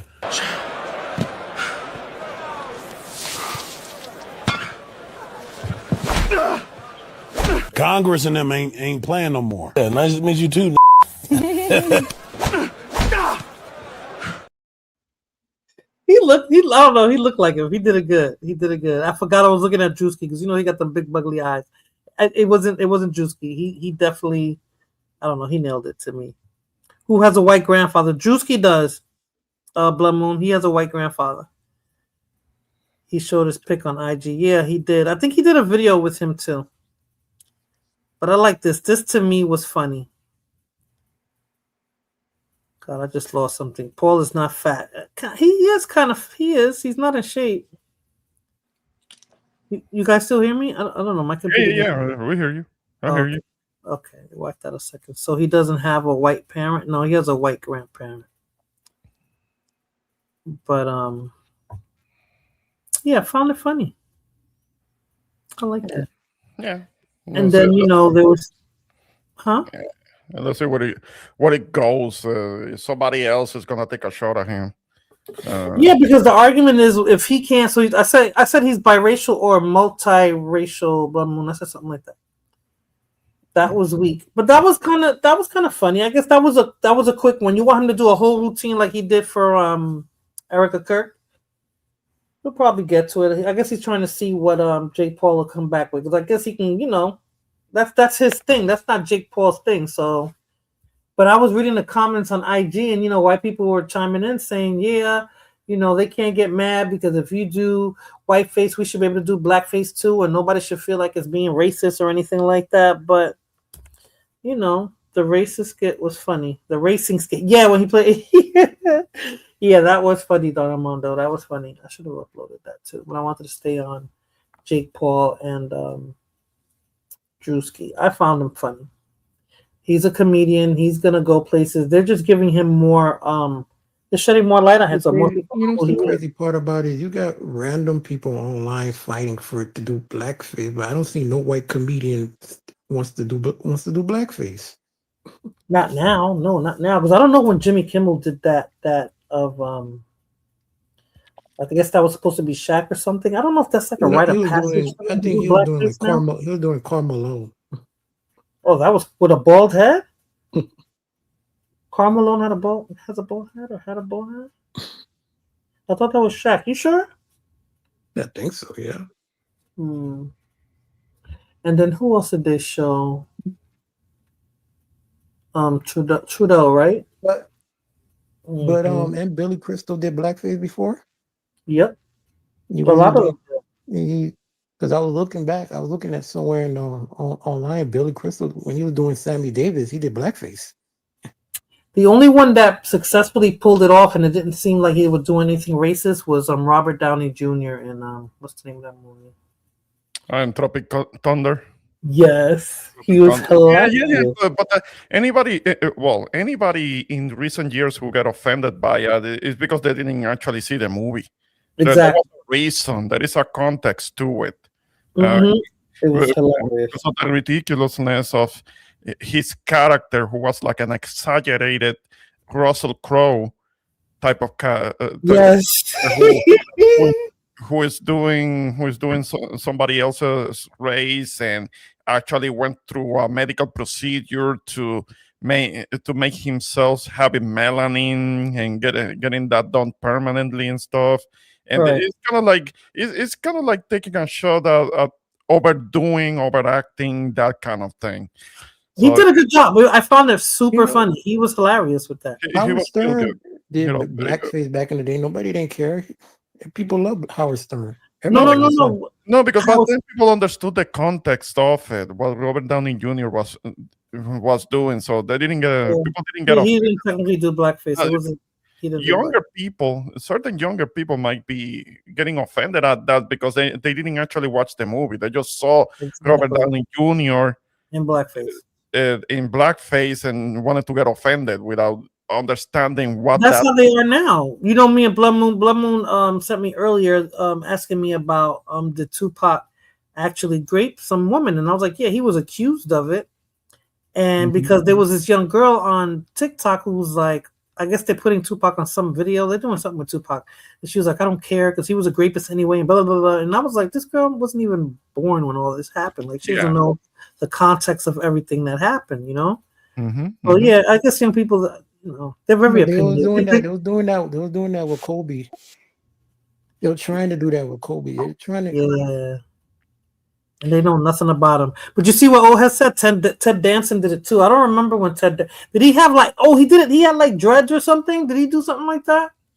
Ted Danson, that was back when he used to be maybe with Whoopi Goldberg. Maybe back then he did that, but that was years. But was he imitating her? I feel like I see him Maybe. with dreads or something. Yeah. That was he used to be with Whoopi Goldberg. Right, Years but was he ago. doing blackface with dreads on? Like I'm trying to picture him. TG, I wanted to bring this up. I know it has nothing to do with the topic because I believe he actually did it. What you think about Africa Bambaataa? I'm indifferent about that because I don't know. Because everybody who claim there are allegations. Some of the I know about the allegations, but was ever anything actually proven? Was there any indictment? Was there anybody taken to court about it? I think somebody got paid off, or they were offered to pay them off. Like, I'm not sure because the people who accused him of doing stuff, Irby, they retracted their statements. Like Hassan Campbell never retracted. He Hassan Campbell made it seem like a lover's thing. Like I don't know. I have a hard time believing him. Like that it was how he said it went down. I think he just likes men. I don't know. That's what I got from it. Fulana, you familiar with him? He's all over YouTube. He's from the Bronx. Who's that? Hassan Campbell. I don't know. Maybe by face. He looks like the Michelin Man to me. Oh Jesus! So maybe not. He does. He's white. No, he's black. Okay, He you got said the kicked Michelin out of Man. the I'm Zulu thinking Nation white and all those other shit. They marshmallow said guy. there always been rumors about him. Yes, I've in real time I've heard guys say that he's funny business, but nobody has asked why hasn't anybody challenged him like for real. Even somebody else on YouTube was saying that too. I'm gonna send you a picture of what he looks like, Fulana, and then you'll understand why I call him the Michelin Man. Okay. So Blood Moon said, "Who cares? That was not a big deal back then. Sensitive people, Dios mío.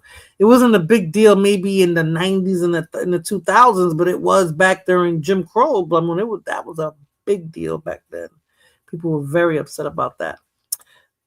Ted Danson did it, and Whoopi Goldberg broke up with him. That's why she broke up with him. Whoopi Goldberg. Yeah, I didn't know what he was typing. The history of blackface and Jim Crow is a difference. Yeah, okay, I just said that. Okay. Let me see. Ted Danson did it when he was effing Whoopi Goldberg. That's what I was saying. Yeah. No, I'm behind. No, just blackface. Oh, okay. Whoopi hates black men because they used and abused her. He did it. I was there. Blood Moon says things with matter of fact. If she says it, that's what it is. She was there. She knows. Hassan Campbell by OG say Africa wasn't right. I mean, I remember Zulu Nation like when I was growing up in the Bronx, and they became a big like organization. So, I remember my brother was trying to get into it, and things didn't work out. My father wasn't having that. Your father was right about something. Yeah, you know what it is? It's so funny, Irby, that when you're a kid, you don't see things. You think you know it all. Like now, I get it. Like how you just said, like my father knew. Yeah, he knew. Like I remember I was talking to this guy who, I think I was 17, 18, and I was walking him to the train station or something like that, and my father saw me, and he was like, "Who's that man you with?" I was like, "Man, that's not a man, that's my friend." Come to find out, like a month or two later, that the man, he was a man. He was like 28 years old, and that to me, silly me, I didn't even know that he was that old. Nothing ever happened with that, but it's a man recognizes a man, right? Like he knew that I was an older guy that I was trying to talk to. And I was just like, "What are you talking about, Poppy? That's my friend. That's he's not no man. Like he's my age." Fulana, you met him back in the day. Because think about how many of those kids all of those boys wanted to be a DJ, wanted to be part of the He targeted boys who didn't have fathers in the home, I guess. Because that's usually how it happens. That's the only way you can do that. Black Epstein Bambaataa. That's crazy. None of us were alive during the Jim Crow era. Who gives a shit? Diablo. Hassan took the money, obviously. He definitely did something. That's what I'm saying. Like, I don't know. Him and B Stinger, right? Who mentioned that? Don Armando, right? I was at Johnny Ventura concert in 1995. I was there. Don 95? Yeah, okay. Bloods was cutting people in the Bronx, and some Latinos wasn't with that. I was one of them. I don't know what you're talking about. Fulana sounded like she was falling asleep. She probably is. Oh, she probably you there? is. You there, Fulana? I'm here. Fulana's chilling. She's in the bed doing whatever she's doing. I got a whole nother tab open doing something else. Oh, I believe you. I believe you. I cannot stay long. Okay, Jose. Yeah, I was 12 years old. I figured you was a kid. That's why I was like in 95. Mm-hmm. Boy, see. I like how he did Jake Paul.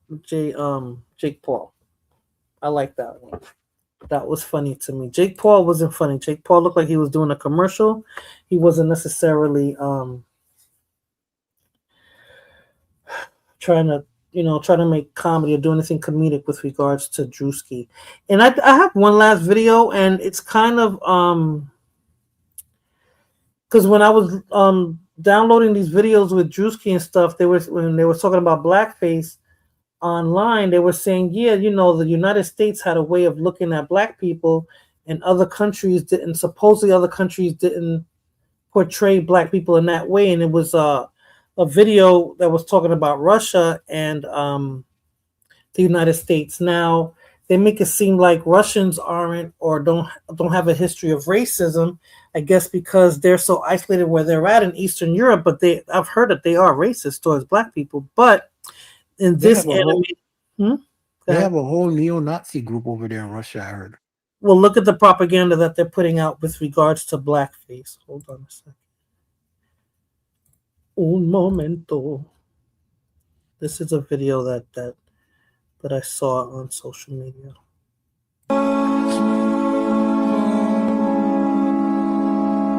In the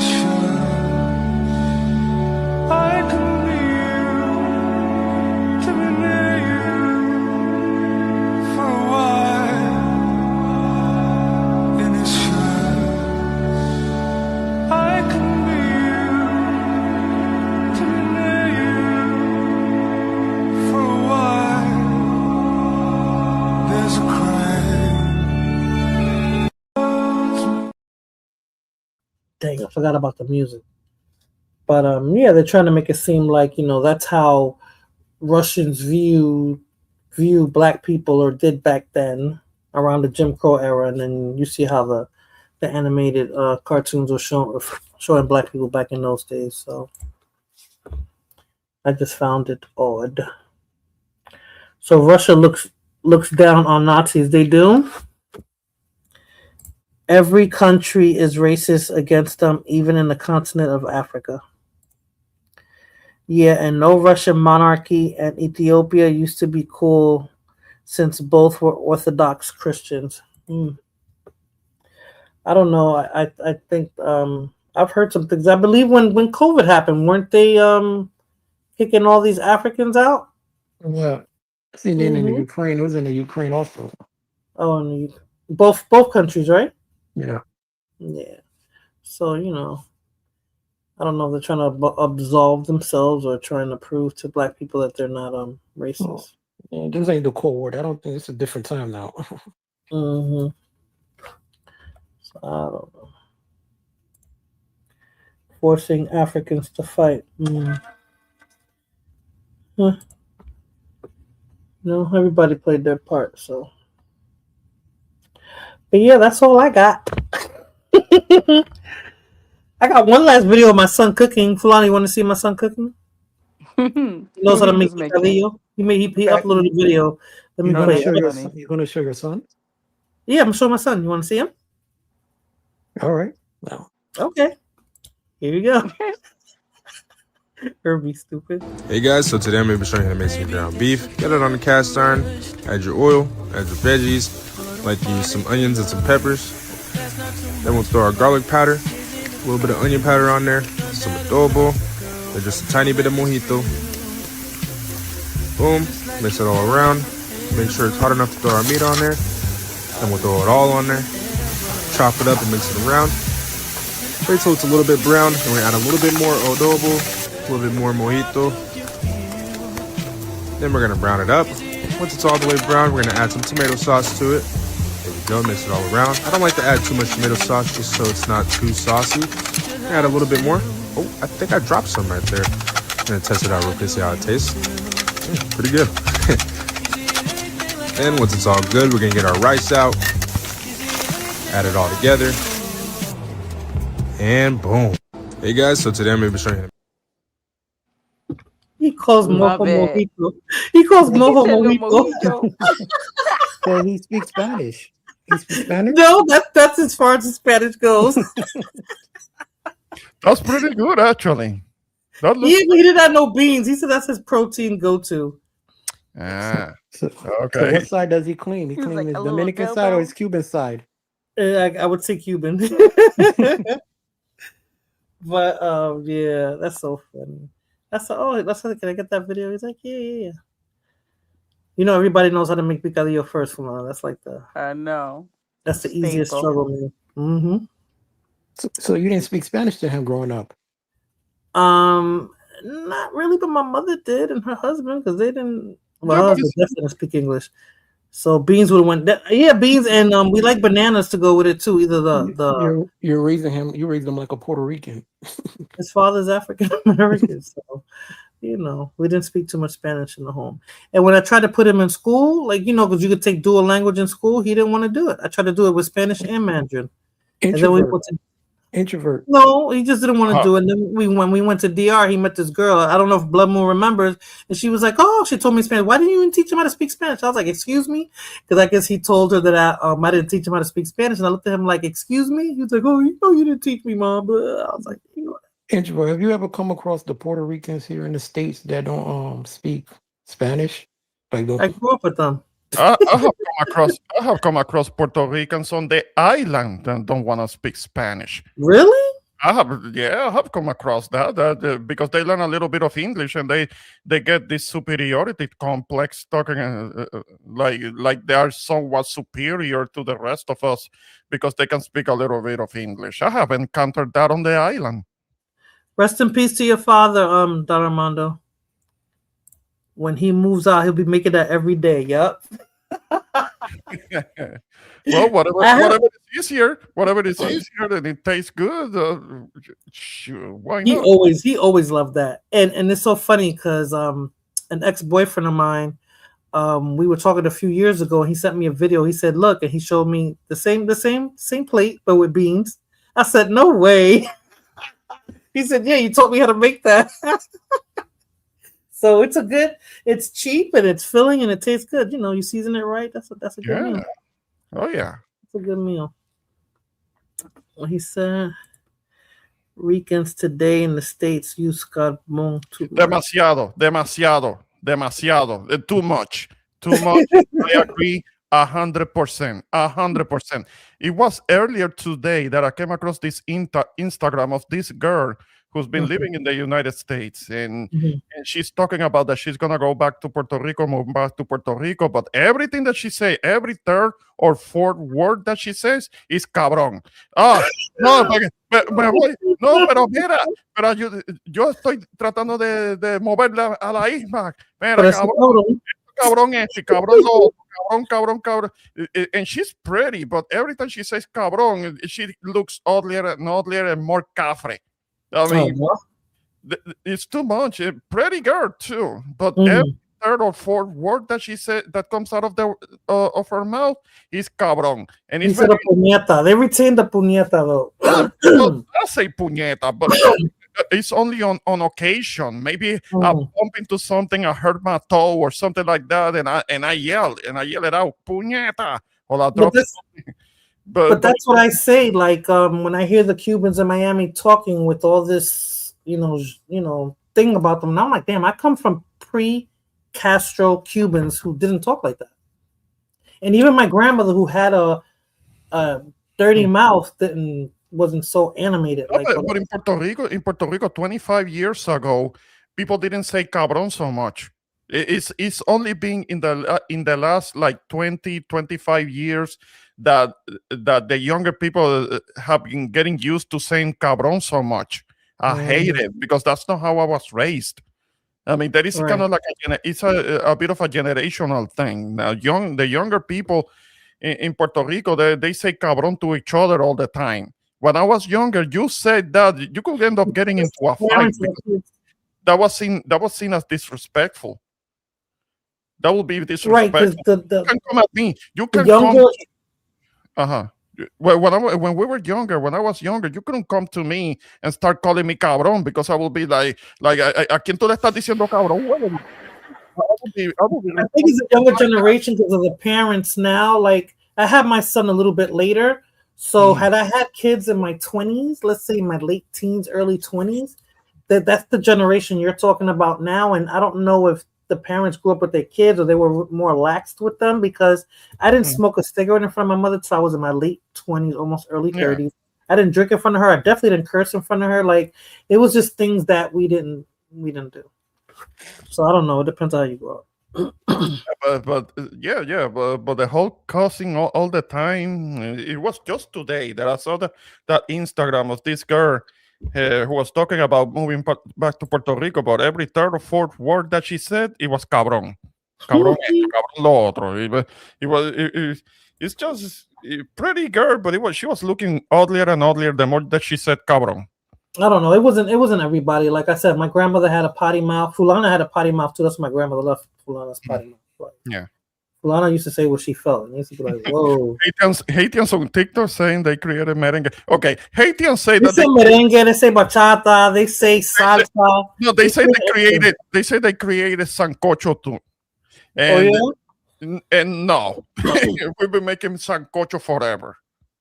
They're trying to take credit for salsa because the song is that's from the eastern part of the island, and there's a lot of Haitians on that side of Cuba, and supposedly they created a song. I don't know how that works. And they might have rumba, all of that makes salsa, but they're trying to take the whole credit. You know who's gonna be fighting next about who created what? Reggaeton. I got a video on that one that I want to. There is already a discussion about who created reggaeton, and I can describe to you the whole timeline, because that's something that goes back to the mid to late 1980s. The Jamaican, dancehall Jamaican dancehall song that started coming out. The one that made it popular, which was in General. I mean, I didn't realize there were so many more within that genre. I don't know if it was Panama in South America or Panama in parts of Central America, but I said that what General was doing spun off reggaeton. Like, that's you understand what I'm saying? Like, that's it was reggae español. The term reggaeton, a lot of people get this wrong. The term reggaeton didn't exist when El General started out. That was around 1990, and he was doing what he was doing was Spanish versions of Jamaican hits. Right. And that was a great inspiration for what later was called underground in Puerto Rico, because the term reggaeton we didn't start using the term reggaeton until the mid 1990s. And in the Daddy Yankee and all that.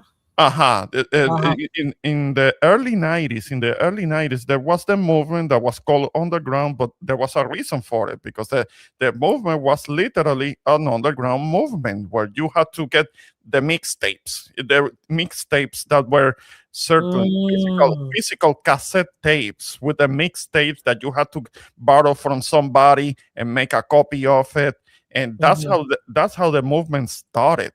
The term reggaeton didn't start being in use until the mid 1990s somewhere. Who coined that term, reggaeton? There is discussion as to who coined the term. There are people that say that it was DJ Blast, and there are people that say that it might have been DJ Playero with Daddy Yankee.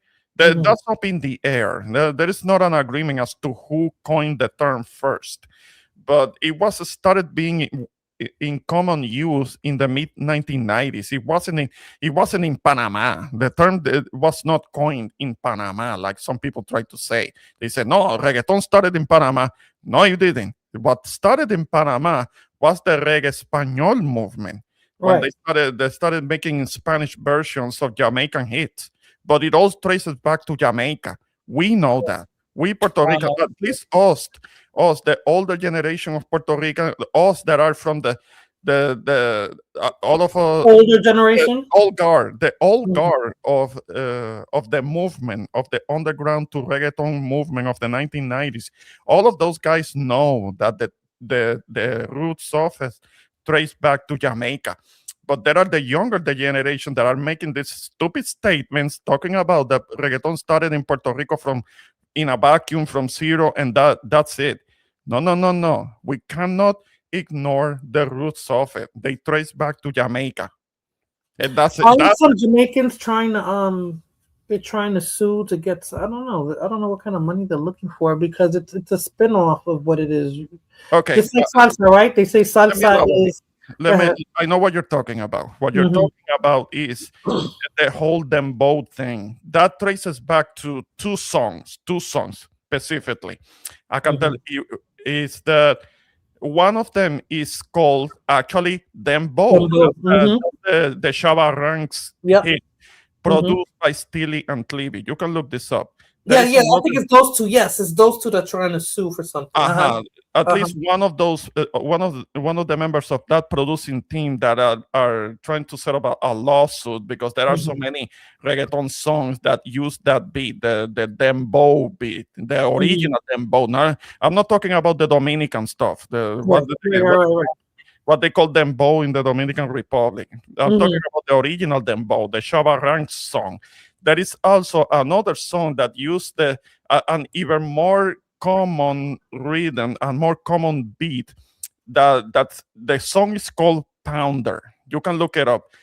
Pounder. That beat is the one that is used in almost every reggaeton song that from the 90s until today.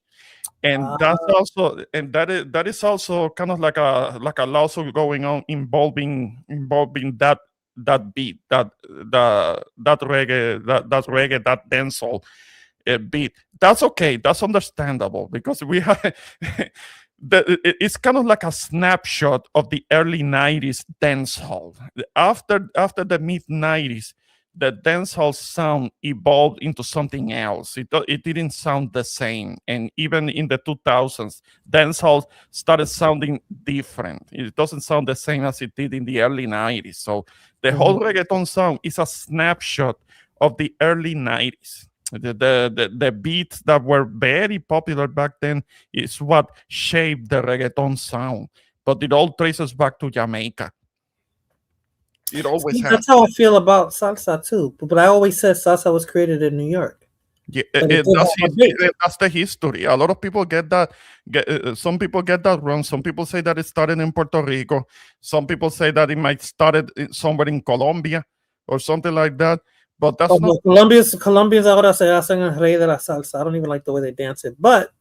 No, the way they dance it, I wouldn't try it. I wouldn't try it because I could hurt myself. It's too much footwork. I'm like, it looks like an exercise. It looks like a workout. Yeah, it would be a great workout that said that I will end up without ankles because that involves a twist of the ankles in a way that I wouldn't dare. If you're dancing with a really good partner and you don't know what you're doing, you're gonna get kicked. Your ankle's gonna get kicked up a lot. Right? Yeah, I wouldn't try it. I wouldn't try it. I wouldn't dare.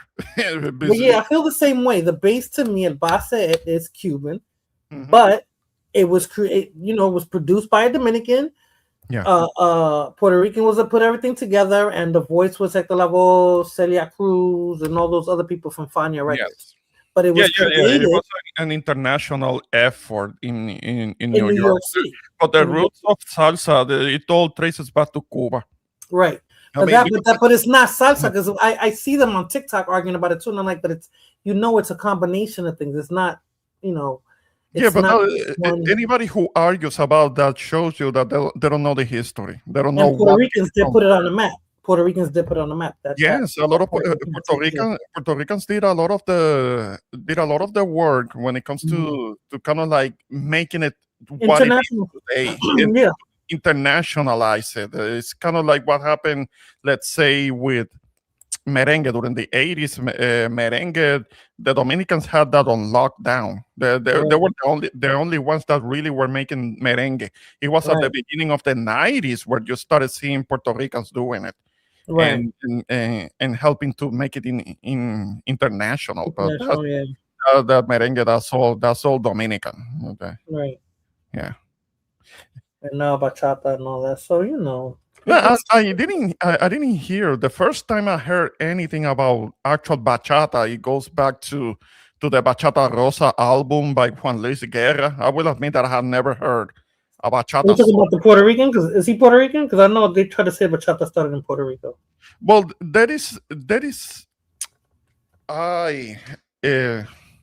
who was it that said it? There is a Dominican that said that the roots of bachata trace back to a certain type of traditional Puerto Rican music, to El Gallito de Manatí, a lot of the sounds of the guitar sounds, that those trace back to. I'm trying to remember who said that. It was a Dominican artist that said that Juan Blas. Just like Bolero too, they tried it. They said that started in Cuba, and it was these Dominican women who brought that to Cuba supposedly. In the early 1800s. I don't know because Bolero is kind of international and kind of like Latin America by now. But it's the way that they play it, how it started in its inception. They were saying that it's Cuban, but these Dominican sisters are the ones that brought it to Cuba supposedly. That they wrote the first bolero, and they sang it in Cuba. But there's some history behind that. Everybody's trying to take ownership of stuff. That's why when you mention Haitians, because Haitians try to take credit for everything. They want credit for all. Let me see if you can. Let me see. I'm trying to look it up. I think it was Blas Duran. That's what Armando's saying. Yeah, Bolero came from Spain. Yeah, but I'm talking about the way that they play it here in the Caribbean. The way that they play it here.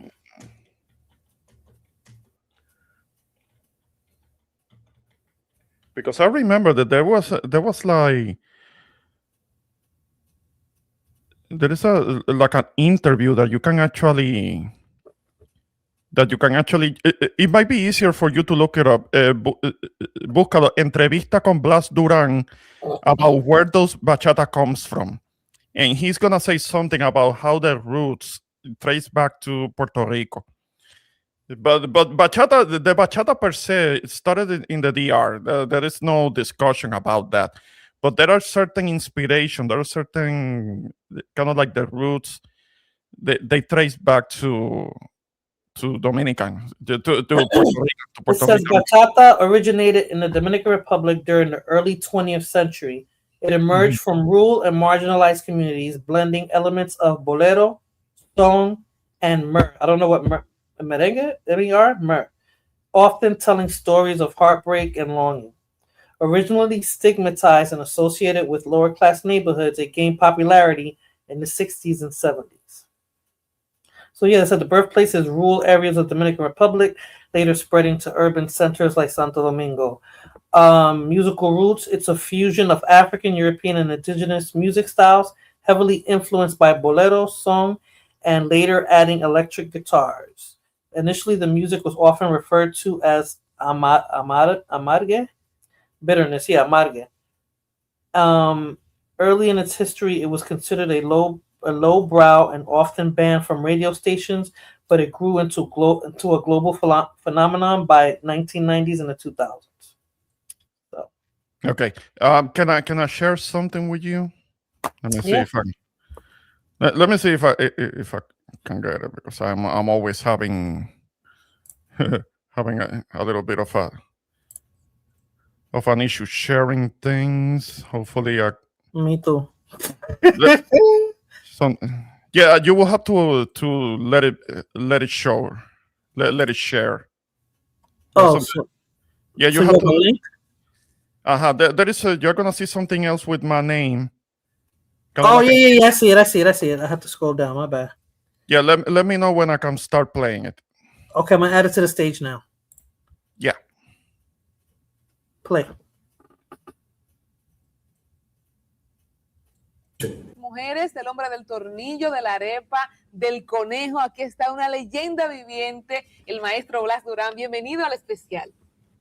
Yo estoy contentísima de tenerlo aquí con nosotros para contar su historia, para que toda la gente que el día de hoy está viviendo esa explosión de la bachata pueda conocer también lo que fueron esos años. Vamos a iniciar por el principio. ¿Cómo se da el fenómeno Blas Durán? Blas Durán llega de Nagua, de un campo atrasado, pero bonito, porque mi Nagua es bonita.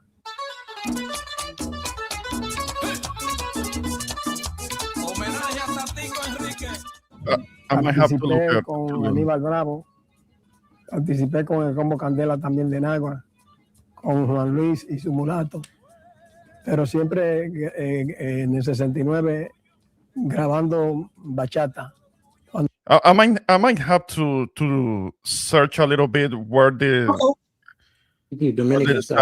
para cantar bachata, haciendo una música tan difícil de hacer en ese tiempo. Bueno, porque tenía su público, los cabarets, los campos, los barrios, tenía su público y uno picaba. ¿De dónde usted oyó la bachata por primera vez? ¿De dónde viene su influencia? Listen to this. La bachata por primera vez, hay gente que no lo creen, pero la bachata se hizo primero en Puerto Rico. ¿Cómo? ¿La bachata es boricua? Sí. Ahí estaba participando ya en el 59. Aquí se comenzó a oír bachata, fue en el 61, en el 61, con José Manuel Calderón y Rafaelito Encarnación fueron los primeros. Pero en Puerto Rico, en 59, 58, 59, 60, José Antonio Salamán, que alguien seguro lo conoce, de ustedes no que me digan que yo soy un borracho, que yo soy perdido de tanto querer. José Miguel Clá, el gallito de Manatí, un digo que llamaba. Ahí vieron a señor. Yeah, that's just kind of like something to think about. I mean, I heard that story. I heard that before, though. I heard that story before. So I'm not saying that it was created in Puerto Rico, because I have never heard the term until I started listening to until I heard the Bachata Rosa album by Juan Luis Guerra back in the day. That's when I first heard what that was. So, but allegedly on certain traditional music, kind of like guitar music of Puerto Rico, might have had a little bit to do with it. But the name bachata, that's entirely DR. So we're not trying to take anything away from it. Yeah. I mean, but that was curious. That was curious to find. It's just that certain influences come from somewhere else, and in Puerto Rico, the only real Puerto Rican music is bomba, plena, décima. Like what you hear a lot during the holidays. The people from the Virgin Islands are trying to take plena. I think plena is sounds similar to some music in their country. And maybe it is because it's bomba no, but plena sí. Yeah, maybe. I don't know. That's what I heard. That's what I heard. That the one that's original that hasn't, that originated in Puerto Rico, supuestamente was bomba. Yeah. So, I don't know. But then there's a Cuban. It's not guaguancó. There's another Cuban genre and dance that's similar to bomba too. The only thing that bomba goes faster. But I was like, that looks. Yeah, plena is what you hear during the holidays on the island. Bomba is kind of like the more raw, more African influenced rhythm that you might see at the plazas in Old San Juan, and you see kind of like the road, the boleador, the barrel drum. That's barrel drum with the qua and very little instrumentation, and you see the rhythmic dancing, but it's kind of like dancing the other way around, because you usually dance to the music, but in bomba the music follows the dancer. If that makes sense. Right. It's a little different. I mean, so that's kind of like the big thing about it. That's kind of like becoming more popular. It's making a big comeback on the island. It's been around for a long time, but it was kind of marginalized to the more Afro-descendant parts of the island. But now it's being played more on different parts of all around the island, and there are even competitions where people they're mainstreaming it. There are even competitions where people from the States show up to participate. Oh, really? Yeah.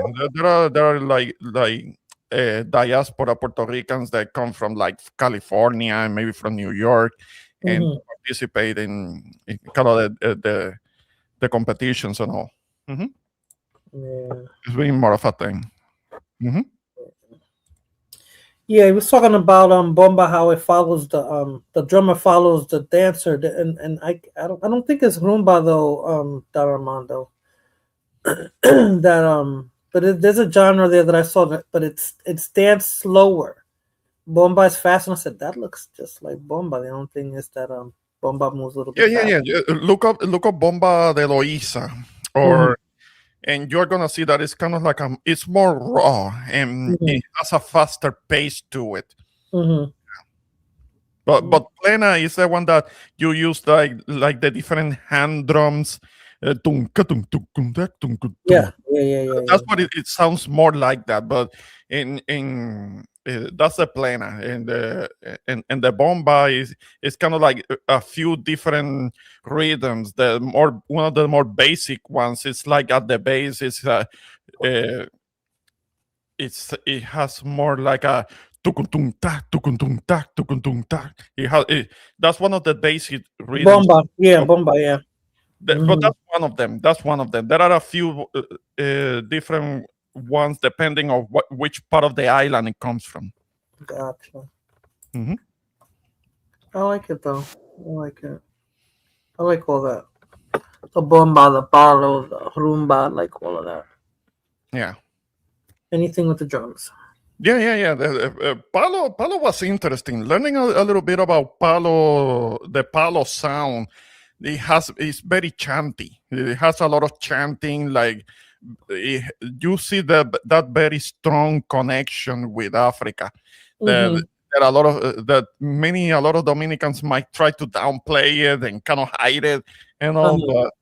But I like it too. But hopefully that doesn't get hidden too much. I don't think it will. It's out there. I mean, I see it all over TikTok. Yeah. But you know how it is that there are, unfortunately, there are certain Dominicans that are kind of in denial of that. They're trying to downplay it because they don't want to be called. They don't want to say that they're black. Don't start with the me no black stuff. No, that comedian that started that, he's gonna be doing a show here in where I live. Really? In Dallas? Oops, I'm sorry. Yeah, I don't know. Yeah, he's the comedian Godfrey. He's the one. Godfrey. Yeah. He's gonna be coming to Dallas soon. I don't know if I'm gonna be checking him out. I might end up confronting him. He's funny though. He's funny. I saw a skit he did with Melania. He sounds just like her. He sounds like a lot of people. He sounds like Melania. He sounds like her husband. He sounds like a lot of other celebrities. He's really good at doing impersonations. Yeah, impersonations. Yeah. He's really good at it. Hey, Jose, how are you? Hey, Jose, we can't hear you. He's not talking. You're not on mute, but we can't hear you. Oh, okay. No, I'm saying he's not on mute, but I can't hear him.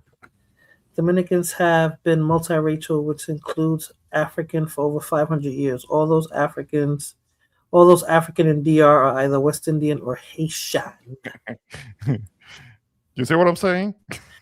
Oh gosh. Oh gosh. No argument for me. Most of the Africans in Cuba are from Africa. Even though we have Haitians there and we have Jamaicans there too. And some Belizeans I heard too. Half West India here. Yeah, I think all the Spanish islands got West Indians in there. Because I didn't realize how close Jamaica was to Cuba. It's like you could spit it right there. It's right there. So there's a lot of Jamaicans and they still have their English last names and stuff.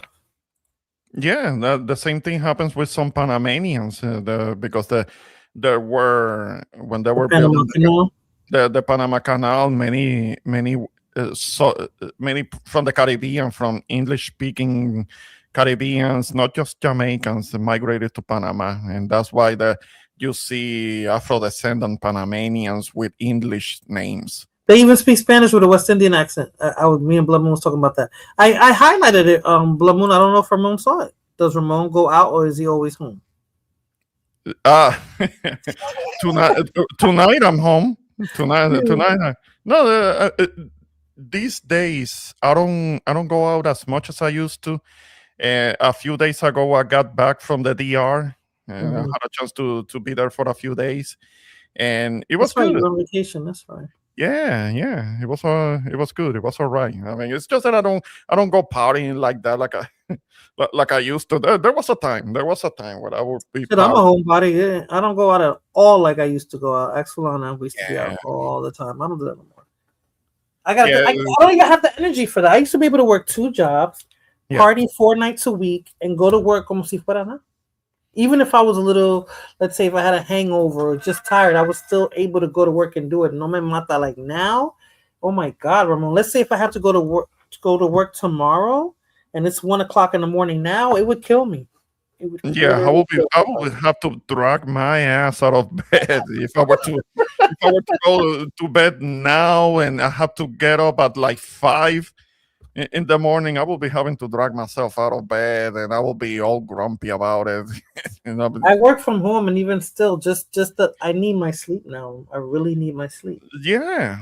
I can't do it anymore. So no, it's just that still hangs out. She still parties, Friday, Saturday. Well, good for you. Good for you. It's just that the last time that I went to a club, I felt out of place. A lot of young people around me, and I felt like an old man there. You gotta go to lounges now. You gotta go to lounges or local bars where all the old people go. Yes, I need to go somewhere where I'm actually sitting down. Exactly. Not trying to party like I'm a kid or something, because it's just not gonna be a good look. Yeah.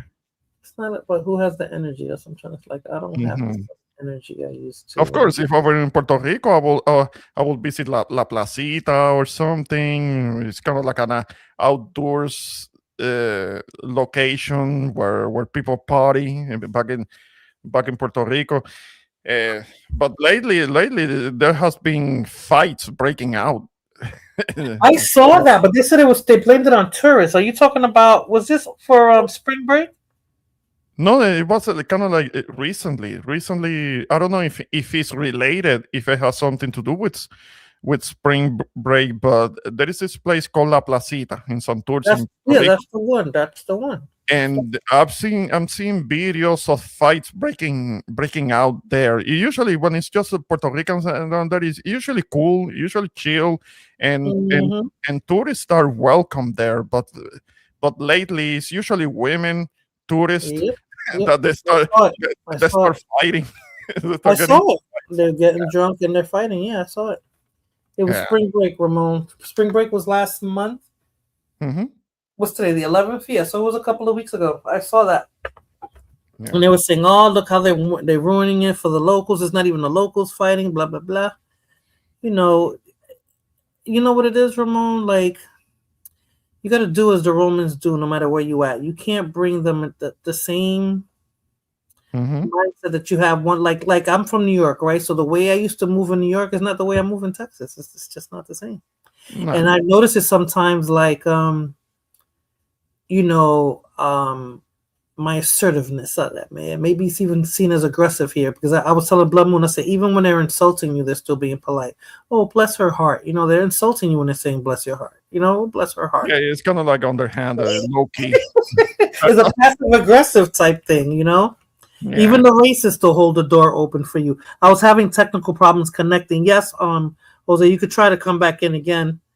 What you call it? Yeah. So it's different here. So if you go somewhere, you've been in New York. You've been there for so long. Do you even remember New York City? I've been back to New York City several times. Blah, blah, blah. Of course, I was born and raised in New York City. I only been here 12 years now. Mm-hmm. My son is the one that he doesn't remember New York City. It's a long time. No, he would remember New York. I'm old already. I mean, I spent most of my life out there. But yeah, the way they even asked me to say certain words here because they'd be like, "Oh, you from up north?" I'm like, "Yeah." I mean, living here, yeah, that's true. I say eat shit and keep it moving. But let me see. Hold on a second because I have to scroll down. I'm sorry, Jose. I had to scroll down so I can see you. I'm like, I know Jose's here. Can you hear us now? Hello? Oh, we can't hear you, Jose. You hear Jose? Oh, we can't. No, I don't hear him. Yeah, Philly. What's going on, Jose? What's happening with your setup? Come on. And it doesn't say it. So Usually how's it'll say everyone before. doing? Oh yeah, I hear you This now. morning. Perfect. I'm good, Jose. How are you? I think you got a delay.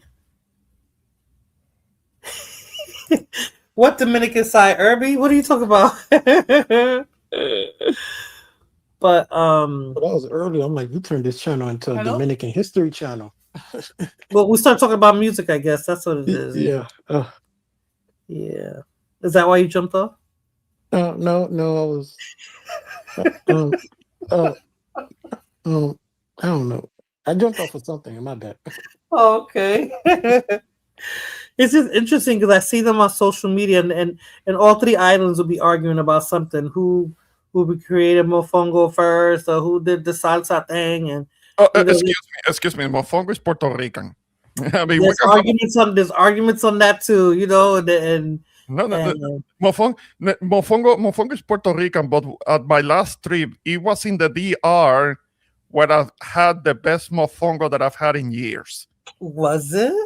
Yes, I had a mofongo at my friend's place. He has kind of like a little restaurant, and he makes great mofongo. It's a Dominican family, but they made the best mofongo that I've had in years. Because out here where I'm at, there is a place where they supposedly make mofongo, something that's supposed to be mofongo. It's mofongo like, but it's dry, and they sell it to you with carne frita. It's like trying to eat like a la suela zapato, and it's like. It's just not very good. Mofongo doesn't work in the US. For some reason, nobody can make decent mofongo in the US. It has to be on the islands. Oh, it has to be on the islands? Why? Yes. I don't know. Maybe something with the plátano. It has to be with good plátano. The water. I mean, yeah. The food is different. The food is actually different. So. Yes. But yeah, there's all sorts of Blood Moon. There's all sorts of argument on TikTok about it. And yeah, there'll be Dominicans saying that is from Dominican Republic. I've heard that. Mm-hmm. Now there is an argument. You can make an argument about sancocho because there are different countries that maybe it was sancocho. But I thought sancocho was Dominican. Well, we have been making sancocho for a long time. My grandma used to make sancocho, and she learned it from her mom, and that will be like over 100 years of heritage there. Yeah, he has to come to the heights of her barrio. The mofongo is dry. No, not interested. If it's dry, it's not. No thanks. The only people that's not fighting on TikTok is the West Indies. No, they're not. They all get along. Ain't that something? They all get along. Or they're not. Or if not, they're trying to make us fight each other between the three islands. They're trying to make us fight each other. Sancocho? No, no. Well, I don't know. We have been making in Puerto Rico. We have been making sancocho for a long time, and I know that I think it's the Colombians. They also make their own version of sancocho. So They call it, the Cubans make it the way the Colombians make it. They call it something else. It's more soupy. I like sancocho. Sancocho I've seen the Colombian. The Cubans Colombian do the same thing. Yeah. Yeah. Ajiaco, that's what they call it. Cubans call it ajiaco, and I think Colombians call it.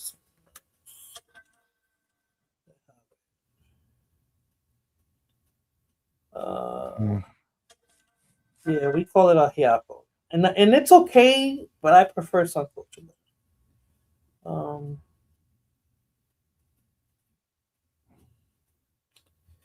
Ajiaco cubano, then they got ajiaco Colombia. Yep, they call it the same thing, and it looks the same. They call it hearty, but it's not hearty to me. Hearty is sancocho. Sancocho is a meal, like.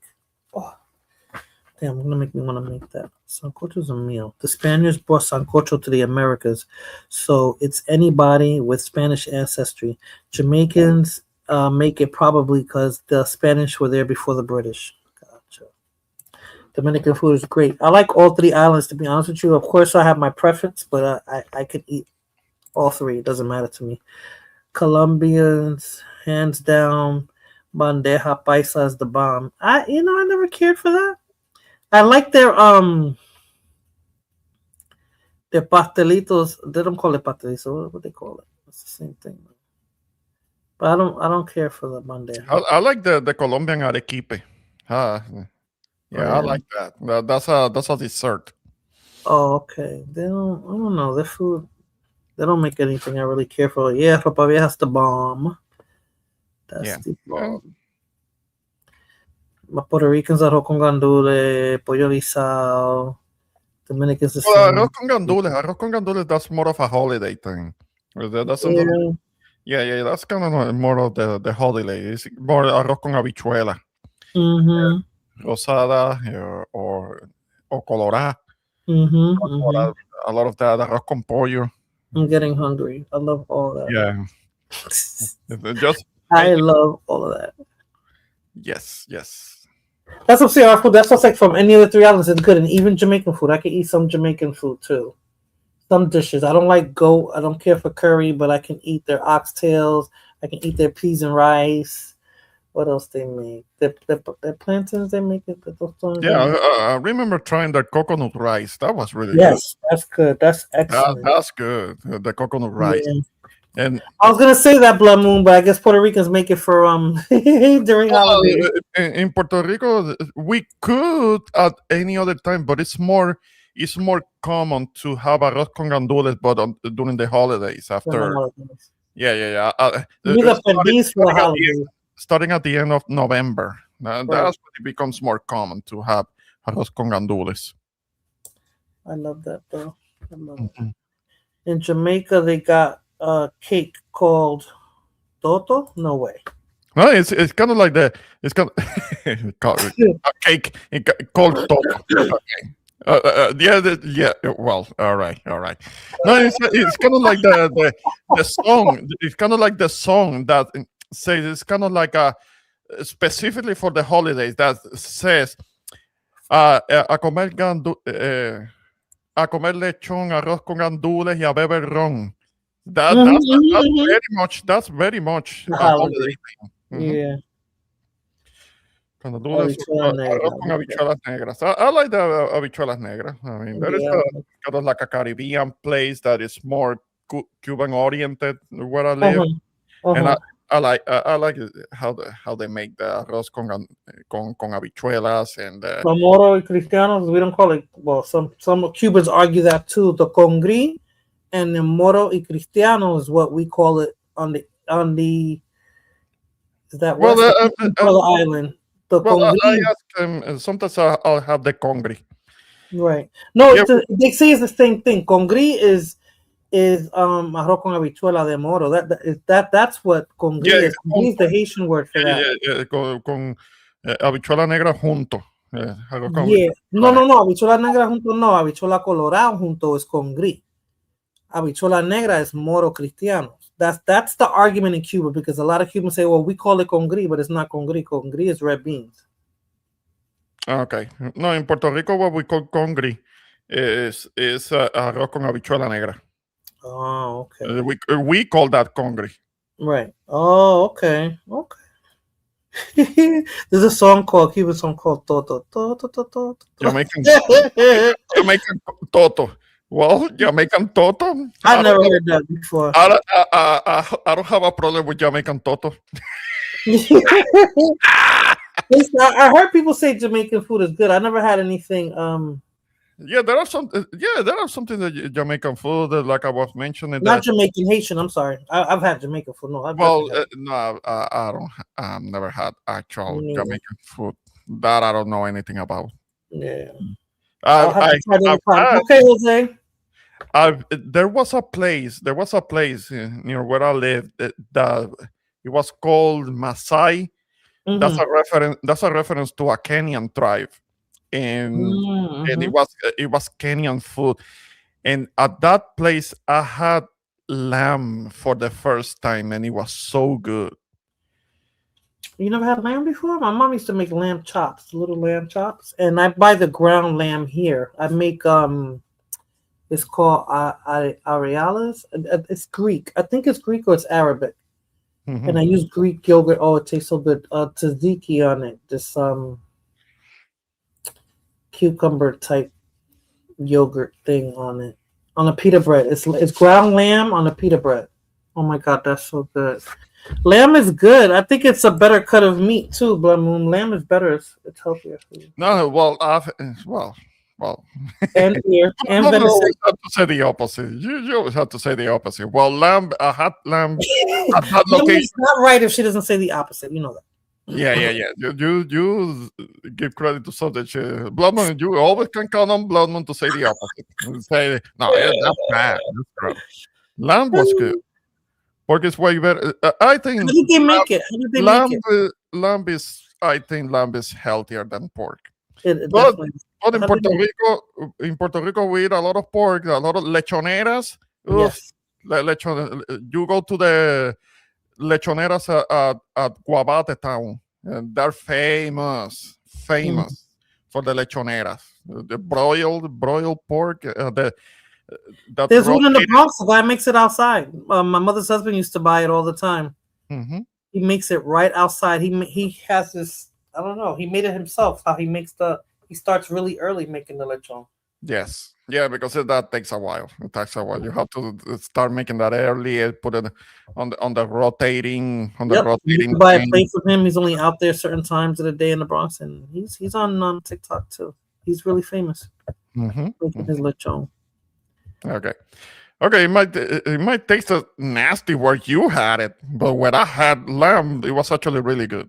How did they cook it? It was like they stewed it. I never had it stewed. I only had it like fried, like a pork chop, but it was lamb chops. My mom used to make, and I buy it grounded, and I make that thing I told you in pita bread. It tastes really.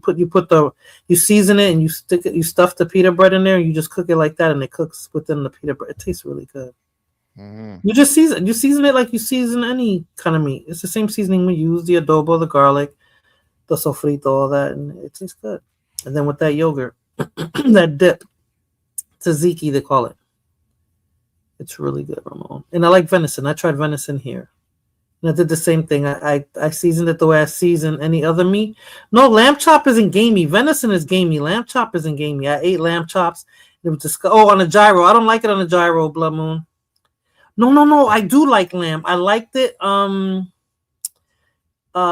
Muslims, the trucks that they have like downtown, when they put that sauce on it, that's good. I don't like gyros, and they make it with that rice. Oh my God, Ramon, that's what I miss about being in New York City. You know, one day you can say I could have Jamaican food, I could have Arab food, I could have Puerto Rican food, I got Dominican food, I could have Cuban food, I could have Ecuadorian food, I could have Colombian. Like we have so much variety, and where I'm at, there's no variety. There's some Puerto Ricans out here that I gotta go in the next town over. That he has a food truck, but he's only out there like Friday afternoon and Saturday all day. But I gotta see what you got Mexican food. Huh? No, I don't care about Mexican food at all. And here they said it's not really Mexican food; it's Tex-Mex.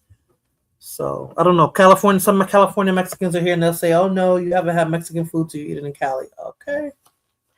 I don't know. I said I don't care. I'm sure they have some of the more authentic stuff.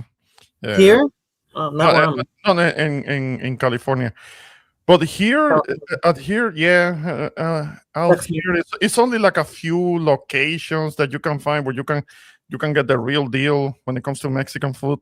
I can't complain about over here where I'm at. There are a few places. You're more in the metropolitan area, not where I'm at. I'm not. I would have to go to Houston or something, and Houston is almost 2 hours away. So. Because they got a lot of they got Dominican restaurant out there. They got a couple of Cuban restaurants out there. There's Puerto Ricans out there now. I was like, Jesus, when I first came, they didn't have none of that crap. Otherwise, I would have been going to Houston. But now it's like a lot. There's a lot of Cubans in Houston now too, and Austin. They're building a community there. I think in Dallas too. There's a lady that I see her on TikTok too.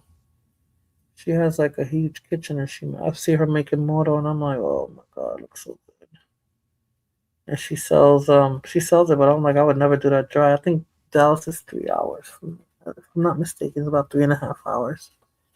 I can't do that dry for food. We used to drive across the bridge when I lived in New Jersey to get there was this Dominican restaurant on Broadway. I wonder if it's still there, Blood Moon, on Broadway on the corner by the bus station. And it was 24 hours. I don't know if it's still 24 hours. My brother used to be like late at night when we used to smoke.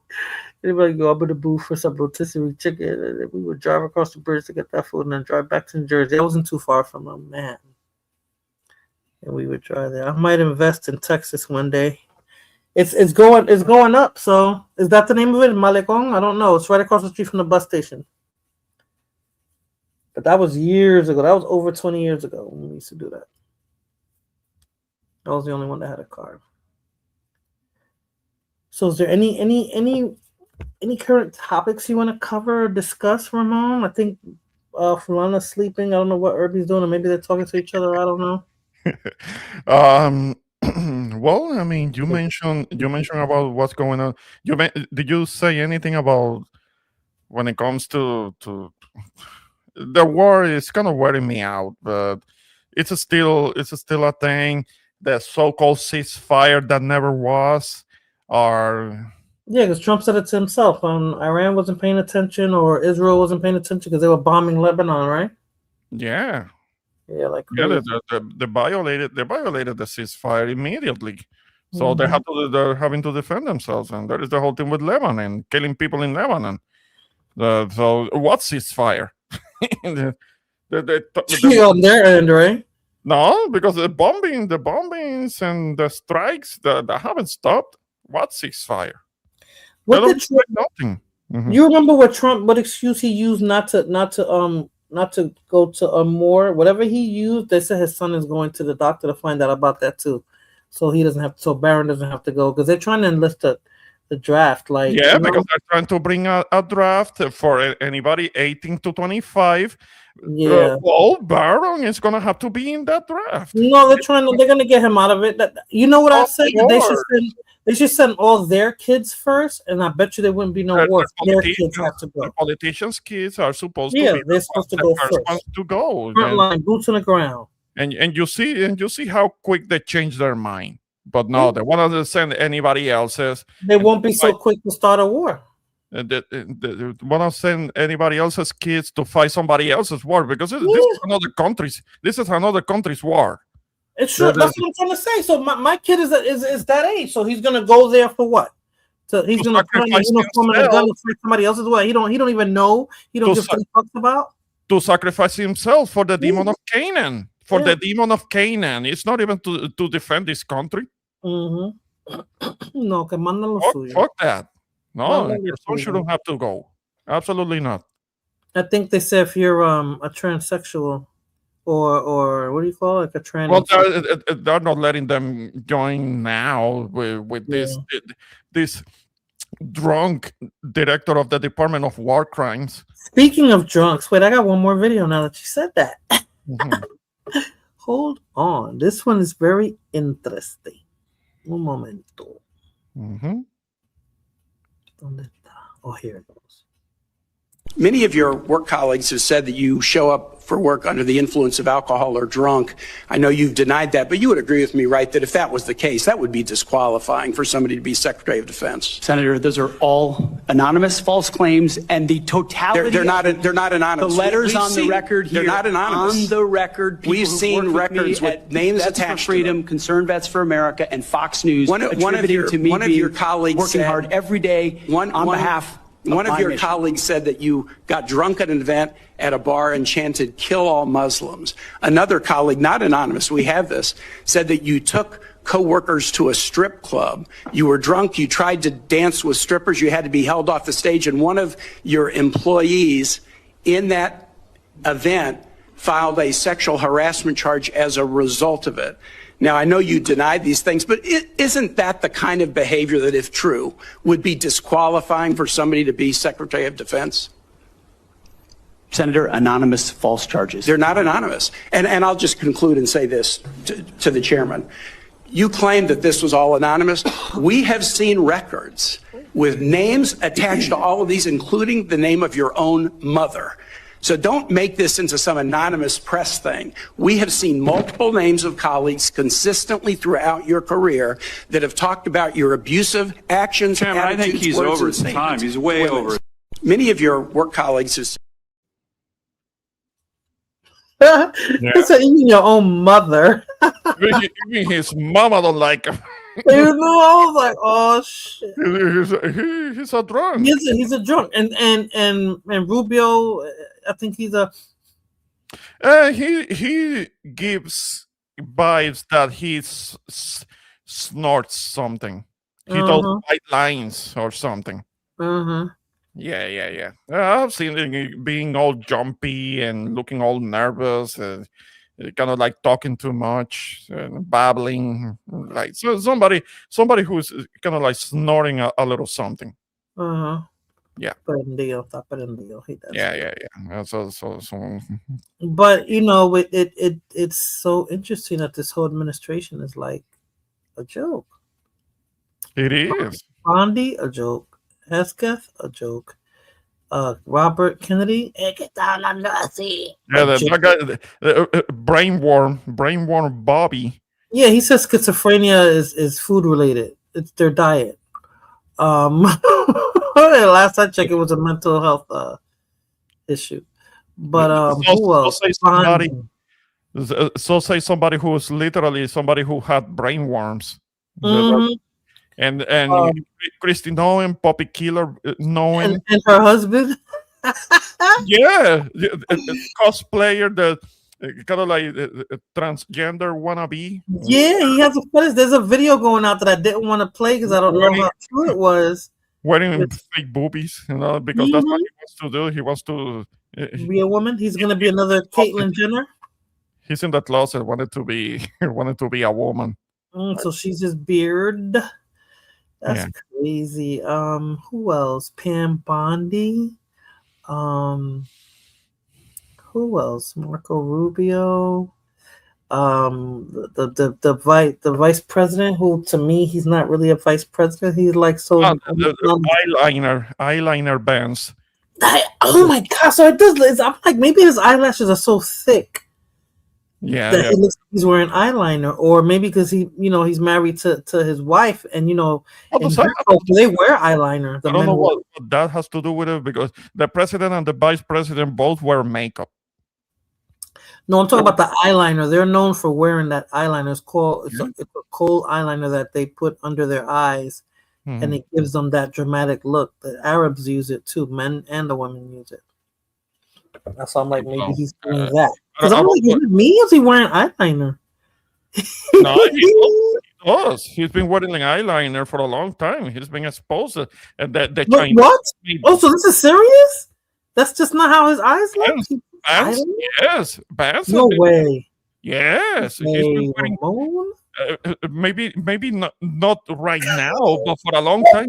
No, it looks like it now. I've noticed that. I thought it was just, there's some men that their eye, like especially if they have light eyes and if they have dark eyebrows and dark eyelashes, it makes it look like they got like makeup on, but they don't, because the eyes are so light, and then their lashes are so thick and dark. So it Okay, looks like I get what you're saying, but no, the Vance wears eyeliner, and his boss wears orange makeup no, because no, he's that I know, that I know, that I know, that I yeah. know. He does something with his hair too, because él está casi calvo. But Yeah, he's having to comb his hair all types of ways, and once the wind blows on it, it goes all crazy.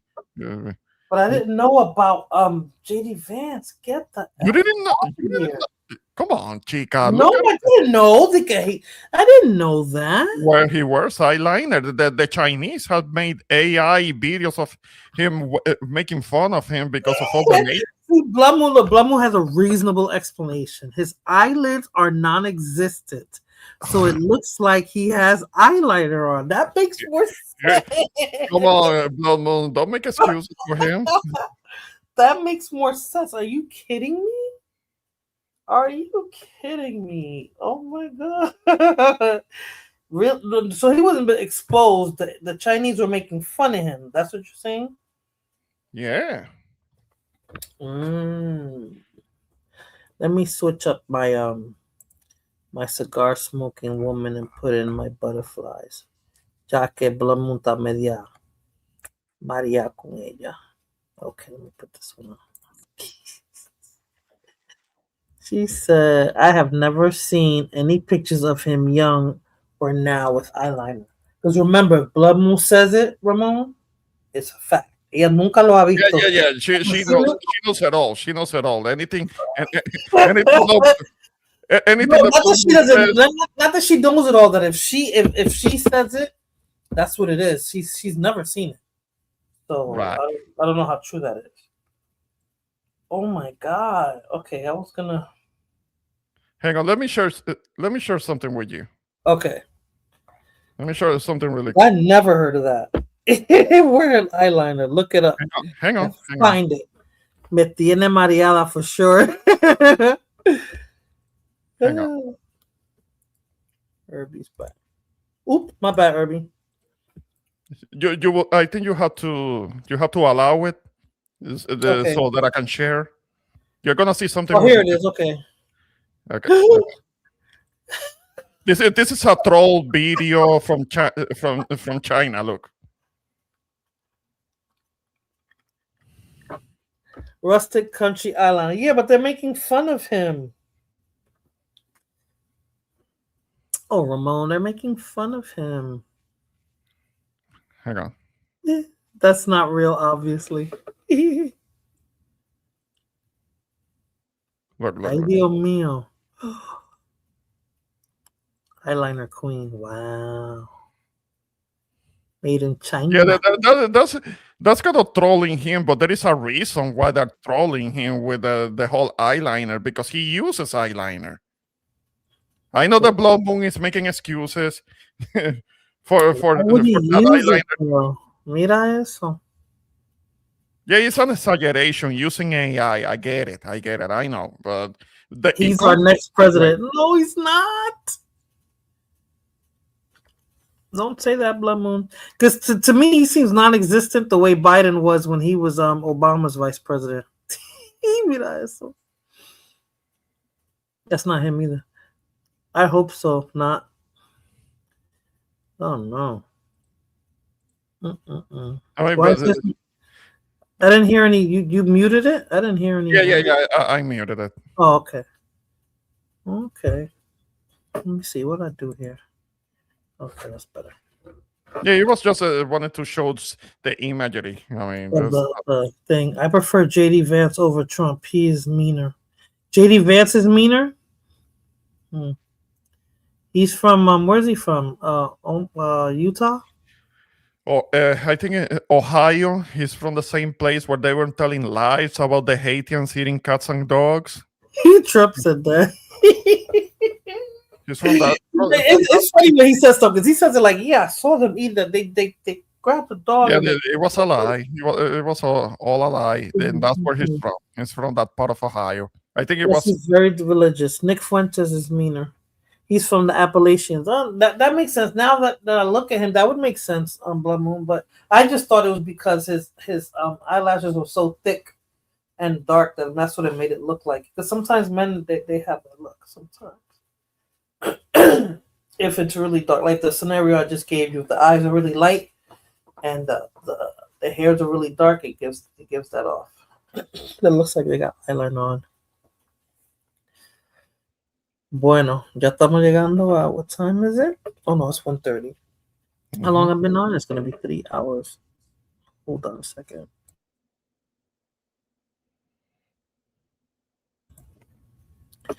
Chicago people are the third meanest. Who's the first?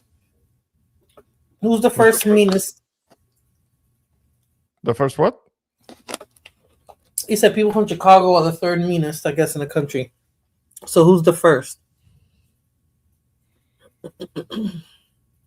And who's the second? New York City's the first. Who's the second? Since Chicago is third. Boston? Would you say Boston? It's not California. Being mean? Definitely, yeah. Definitely not Texas. And we're not mean. We're just... I hate when people say that about New Yorkers. We're not mean. Y'all are mean. Mean and rude. We're not mean. No, not rude either. Jesus Christ. Philly? Oh, okay, Philly. I never really trekked out to Philly, to be honest with you.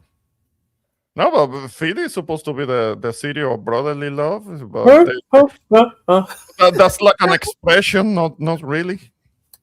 That was maybe 100 years ago. Oh. You are not a Texan. Oh. Did I say we, Blood Moon? Yeah. I said we to New York City because Irby said that New Yorkers are rude. That's bullcrap. Boston are drunk and racist. I heard that. Oh, definitely drunk. Not just because of all the Irish people there, because I'm sure that there are nice Irish people. I grew up with them, and they used to let their kids drink too. Yeah. Yeah, but I was born in the early 70s, so back then, but before they would lock you up or some shit like that, and I went to all Catholic Irish school. Yeah, they used to drink. Their little parties, they were drinking. The numbers on you. What'd you say, Irby? What'd you say, Irby? I'm telling the nuns on you. Oh, they're probably not alive anymore. But no, they should not, because they were old as heck when I was in the second and third grade. Philly is mean and rude. Portuguese are super racist. I worked with a couple of Portuguese people. They weren't, but they did say that Portuguese were racist. They did say that. And Blood Moon said I said it more than once. So I refer to we Texans. Really? Can't believe I said that. And I got that in me too. What you got in you too? Portuguese? What you got? 2%? 1%? When do you count it? What percentage do you have to have? At least a quarter to count it? You know? Yes. A quarter?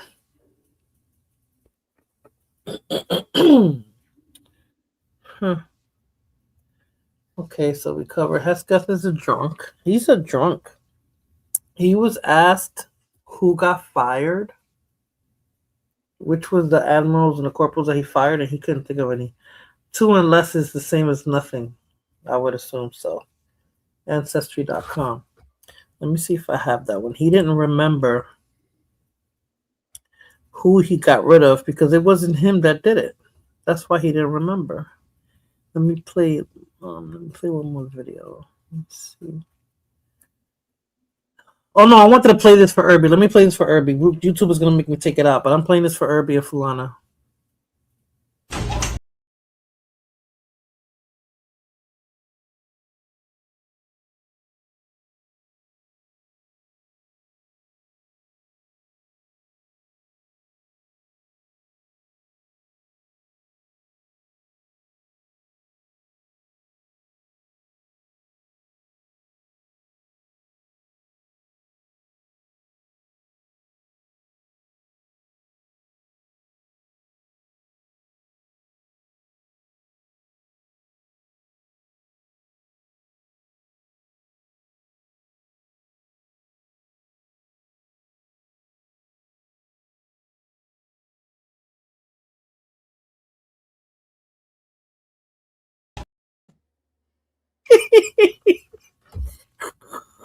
I don't know.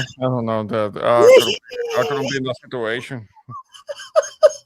Dang, he's getting bossed around like a child. What the That's fuck? what they like when they want to be with cougars. They got a mommy girlfriend fetish with No.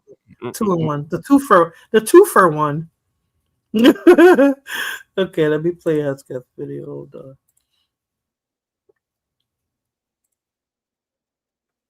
In your 20s, man.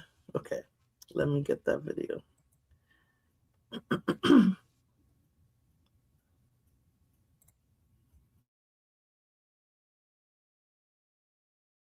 By my count, that is 17 GOFOs, general officers, who have been removed from their positions or retired early in 9 months. I'm a former CIA officer, so we used to look at other foreign militaries and make assessments on them. If I saw 17 general officers removed from their positions in a foreign military, we would call that a purge. That's the technical definition when a new leader comes in and just cleans house. The places where we've looked at these kinds of things are places like China, right, where they remove large numbers of officers at one time. I used to work on Iraq. They would do the same thing. It is very clear that the Secretary of Defense is trying to reshape the department in ways that are very different than previous administrations, and he is critical of anyone who takes issue with him, his leadership, or decision-making of him or the president. She referenced communist countries. You saw that? When they do that purge, when they switch up leadership like that real fast. She referenced communist countries. Yeah, this country's government is acting like a communist country. I mean, at least on the political government level, doing this overly authoritarian, dictator, fascist shit. I mean, it's something that can be compared to other authoritarian regimes. I mean, Yeah, don't they start with the military first? Well, they're trying to make sure that the military is led by loyalists, right? Not necessarily competent. It's like in other branches of government, the judicial. They're trying to make sure that everybody is a loyalist, not necessarily somebody competent. That's why they have somebody like the drunk in the Department of War Crimes, right? They have that in. That's not somebody who knows what they're doing. He's somebody who's there because he's a loyalist. The FBI director, that was a podcaster.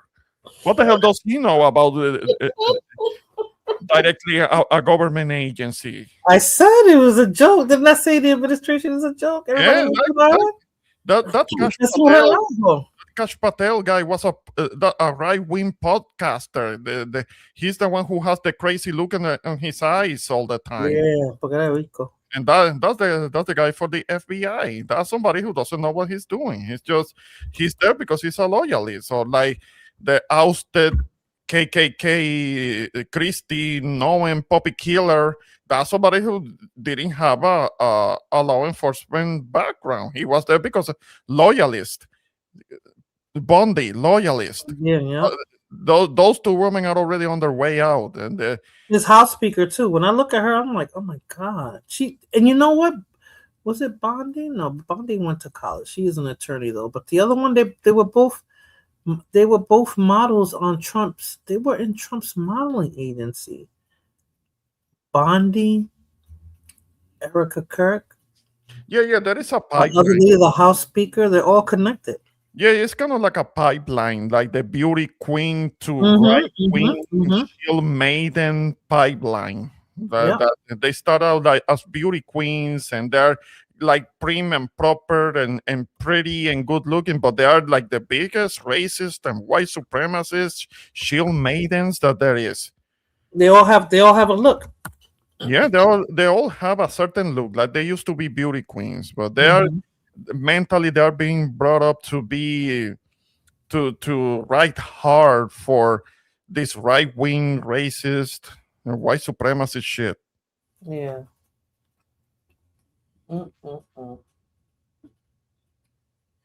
I'm telling you, what I'm just dying to see what's gonna transpire this week, because we know that Melania said all that, you know. And we know she's lying. She's doing that because she's lying. She's trying to distance herself from her late friend. Herbie should have told Robo to shut up so you can speak. Romo, you need to come on the panel. You haven't been on the panel in a couple of years. Come on the panel. But, Ramon to shut up. What? What? Herbie had every chance to speak. I barely talk. It's like Fulana is on the panel. She can speak at any time. I'll let her speak. Blumon trying to start shit. Are you saying he's hogging up the mic, Blood Moon? Is that what you're trying to say? I don't see how. I barely talk. I kind of like I make my point directly and I keep quiet. Other people can talk. Blood Moon is trying to start shit. That's all there is. Oh man. Herbie needed to get some rest. Blood Moon, stop blaming me. But yeah, so it's the whole administration, and it's funny because like he put Marco Rubio there, who talked crap about him. He made JD Vance his VP, who talked crap about him too. So it's like, yeah, they allowed them on purpose to make them look stupid because they look stupid because of that. They look very stupid, but they allowed themselves to be bought off. Ted Cruz also, he allowed himself to be bought off.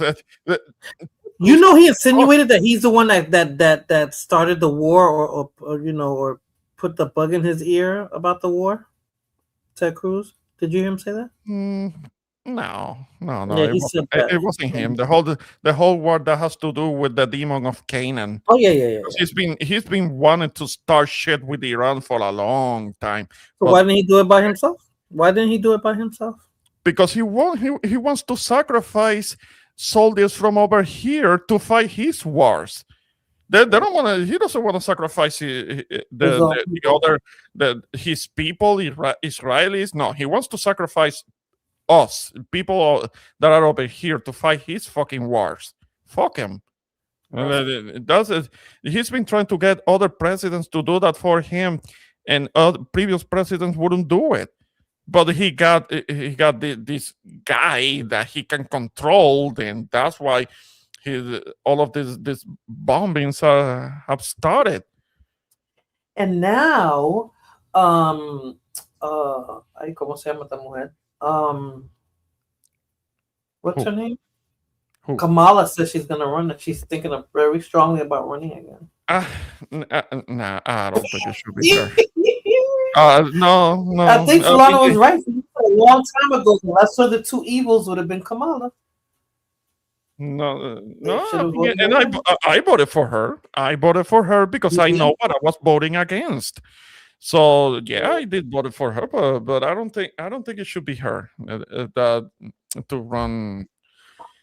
What about if Gavin Newsom runs? I don't think he's gonna run though. But what if he decided to run? No, because he's not consistent. He flip flops. I mean, he gives right wingers too much grace. He's not hard on them. He doesn't go after him. He's not firm with them. He does podcasts and he welcomes them and listen to what they have to say. He gives them too much grace. He's not consistent with it. So I don't think it's gonna be him. But what if Marco Rubio ran? Marco Rubio is not gonna be president. He's not gonna be president. He wants to be president of Cuba. He's not even of I know he's not getting that. I'm just saying that's what he wants, but he's not getting that. And apparently now he must know that there's no chance in hell that's gonna happen. Nah. I mean, he doesn't have any interest in Cuba. I mean, his parents left Cuba before the revolution. I mean, they had nothing to do. They had nothing to do with that. So he doesn't have any interest in. No, I think it's power he wants. Like he wants power. He wants to run. Yeah, he wants to have. Yeah, I know. He wants to have. He wants to be Diaz-Canel. He wants to be just like him. Mm-hmm. And I'm saying he wants to be just like him. A.K. Moronga Rubio. That's what they call him, Moronga Rubio, with his big ass ears. He got some huge ears. He got what's that guy who did Gone with the Wind? Gone with the Wind, Clark Gable? No, not Clark. Is it Gable? No. Gone with the Wind? Yeah, I think it was Clark Gable. No, that's not. Is that what I'm talking about? With the mustache? Yeah. Yeah, I guess that's him. He had huge ears. That's how I see him. Yeah, Clark Gable wasn't old. He may have been seen as a white man, but he wasn't all the way a white man. He was mixed. They say he was mixed too. Yeah. He had a mixture with native, some type of Native American. Yeah. Okay, I thought it was black. I thought he was black, not Native American. Rubio ran for president, and nobody was going to vote for him. I know. Errol Flynn, is that what I'm thinking about? No, he was no. He wasn't Gone with the Wind. Because I'm that Clark Gable was cute. I don't think I'm thinking about. I think I'm thinking about Errol Flynn. Let me see. Let me see what Errol Flynn looks like. Because I'm picturing a guy with a mustache. But let me see. Well, Clark Gable had a mustache. He Yeah, was but I'm not Gone thinking- with the Wind. Is it Errol Flynn? Errol Flynn, he will do kind of like Musketeer movies type of Well, thing. Robin Hood. Didn't he do Robin Hood? Or Robin Hood. I don't know. I don't know his filmography. Wait, I think he did Robin Hood. He's from Australia. I didn't even know that. Oh. Yeah, he did Robin Hood. Wow. In the 30s, 1938, Robin Hood. Mm-hmm. Captain Blood, Seahawk. He might have done. He might He have did a done. couple of westerns too. He might have done a Zorro or an Yeah. earlier version of El Zorro or something. What was the other one's name? What was the other one's name? You heard Native American? Yeah, Gable, Clark Gable. I understand that he was like part Native American. That's why he was kind of brown. Yes, Clark Gable. He has those ears. Yeah. Nah, he don't look native though. Let me see. Clark Gable. Well, of course not, because in the movies he's wearing Makeup? makeup. He's wearing makeup that might make him look whiter. True. It says rumors suggesting Clark Gable had African American heritage are widespread, often highlighted with his fight against segregation. However, there's no credible, verifiable genealogical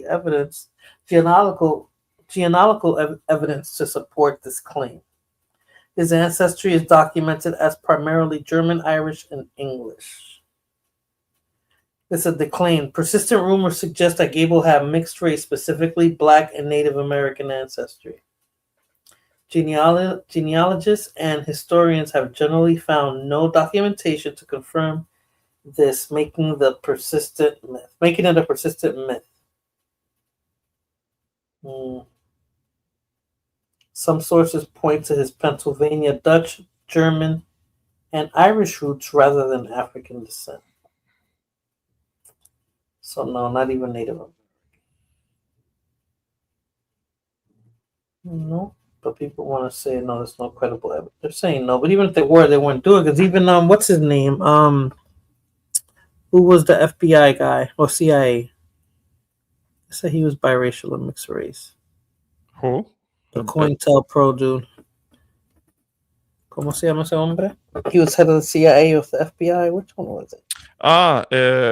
J. Edgar Hoover. Yes, Hoover. Yeah. That's FBI. He was the one who came up with the FBI kind of like more as it is now. Okay. Well, he was the director of the FBI for a long time, and there is the allegation that he was part Afro-descendant, which is why his hair was curly. He liked to cross dress too, right? Oh, Cary Grant. No, he was a pedo. He was a pedo. That's what it was. What he was. Really? Yeah. There are eyewitness accounts of him being. But they said he lived with a man for a long time. No, he was with a man. He was also he not only he was with a man, but there had been long time allegations of him being a pedo. Yeah, there was also that. There is the movie with the Clint Eastwood movie about him. That movie only talks about him being gay. But there is also but it doesn't say anything about the allegations of him being The a mixed race. Huh? I believe the mixed race portion of it, but nothing about him being a pedo. Wow, I never heard that one though. I thought he was just gay. No. There are, you can look up. You can look up. There are eyewitness accounts of people seeing him in hotel rooms with kids. Oh my gosh. Yeah, you can look it up. A cross-dresser. I never heard of that. Wow, seek and you shall find. Oh, that's. Oh, the Jade Kahua. That came out in 2011. I'm gonna have to try to look that up. That's the one you're talking about? Yeah, there is a movie about him with Leonardo DiCaprio. It's a Clint Eastwood movie. Mm. A lot of people don't remember that, but that only talks about him being gay. It does talk about that, but it doesn't touch anything about the allegations of him being a pedo. It says this here. Oh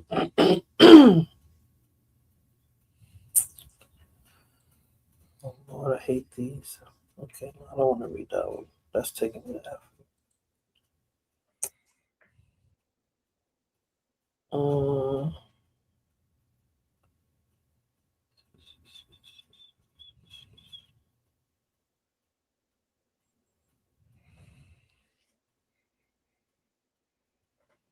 Wait, let's see what this says. A serial pedophile.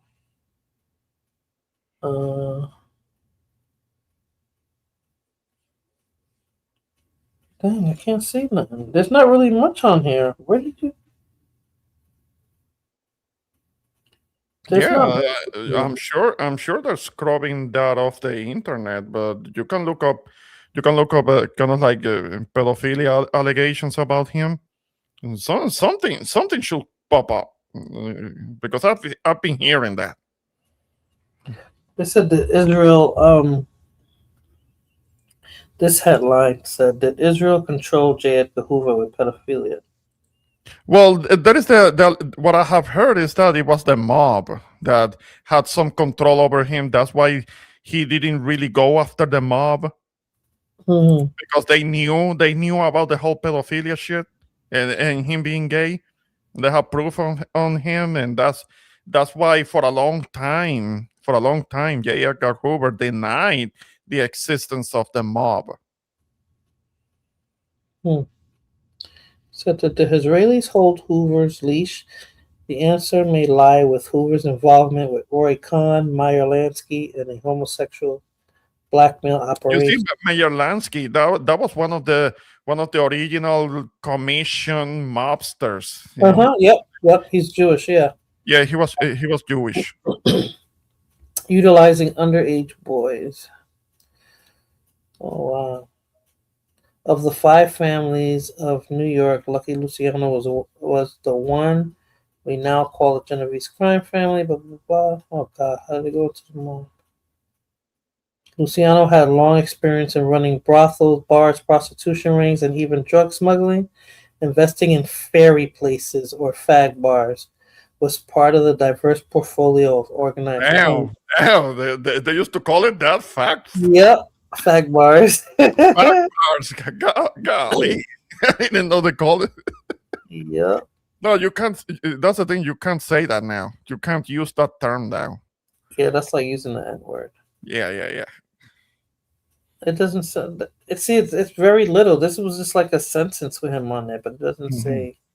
Yeah. But there were somebody like Luciano will be aware of those type of kind of like the gay bars, because a lot of those gay bars would be frequented by prominent people that were successful, that were professionals, and there was like money in that. So they got rid of known Bondi. I think. Who do you think is next? Is it going to be? It's gonna have to be either it has to be either the drunk or the crazy looking. It has to be one of the two. The FBI guy, the crazy FBI guy, or has because those two don't know what they're doing. They're loyalists. They don't have any experience. But they're not qualified. They're not. I didn't know Patel was an influencer though. I didn't know that. Who, Patel? Yeah. Yeah. He was a right-wing podcaster. You can look him up. Yeah. So he has no experience whatsoever. No, he doesn't have a law enforcement background. Puppy Killer Noam has no law enforcement background. The drunk Kex Breath, he was on Fox News before being in the position that he is. And But they say he was in the military, supuestamente. he was. Well, he may have been in the military before, but he didn't reach a major rank. He was like a sergeant or something like that. The only one that had a fairly high ranking, it will be this girl that we don't really hear about, which is Tulsi Gabbard, who is in the she's kind of like a army colonel or something like that. But this is somebody who is another loyalist, an opportunist, and she's not really doing that great of a job. She's like the head of the NSI, something like that. Yeah, none of them are. She can't answer questions either. Every time Congress asks these people questions, they go around it. Like she's, Yeah. They dance around the questions, just like Bondi. They dance around questions. Bondi was just making a circus. She was very animated in her responses. Yeah, she will be out acting all outraged instead of acting the damn questions, because she was cornered. She was cornered. She knew that if she were to deny something, that could be she could be held accountable for that, for lying under oath. So she will dance around the questions and not give an answer. Crazy.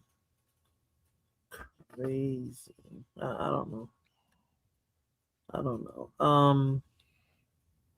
Yeah, I think it's either Patel or Pete. One of those are going to go first. Maybe that's what's going to happen next week because Levitt is out. Caroline. She's out. Caroline Levitt, she's like pregnant, so she's not in her position. So she's out. Bondi's out. Noemi's out. I don't like Levitt. I hate when she talks. She always talks like somebody got a stick up her ass. Like, she's she's like the female Trump when she's talking to the press. Kind of very condescending. Nobody liked her. Nobody misses her. Yes. So it's gonna have to be either Rubio, Patel, Kex Breath. One of those guys are gonna have to be next. They never answer directly. They can't answer yes or no questions. Just a simple yes or no. No, because because they could potentially lie. I mean, they could potentially lie under oath. Let me see if I got one more. I think this is the one where he wasn't answering the question directly. No.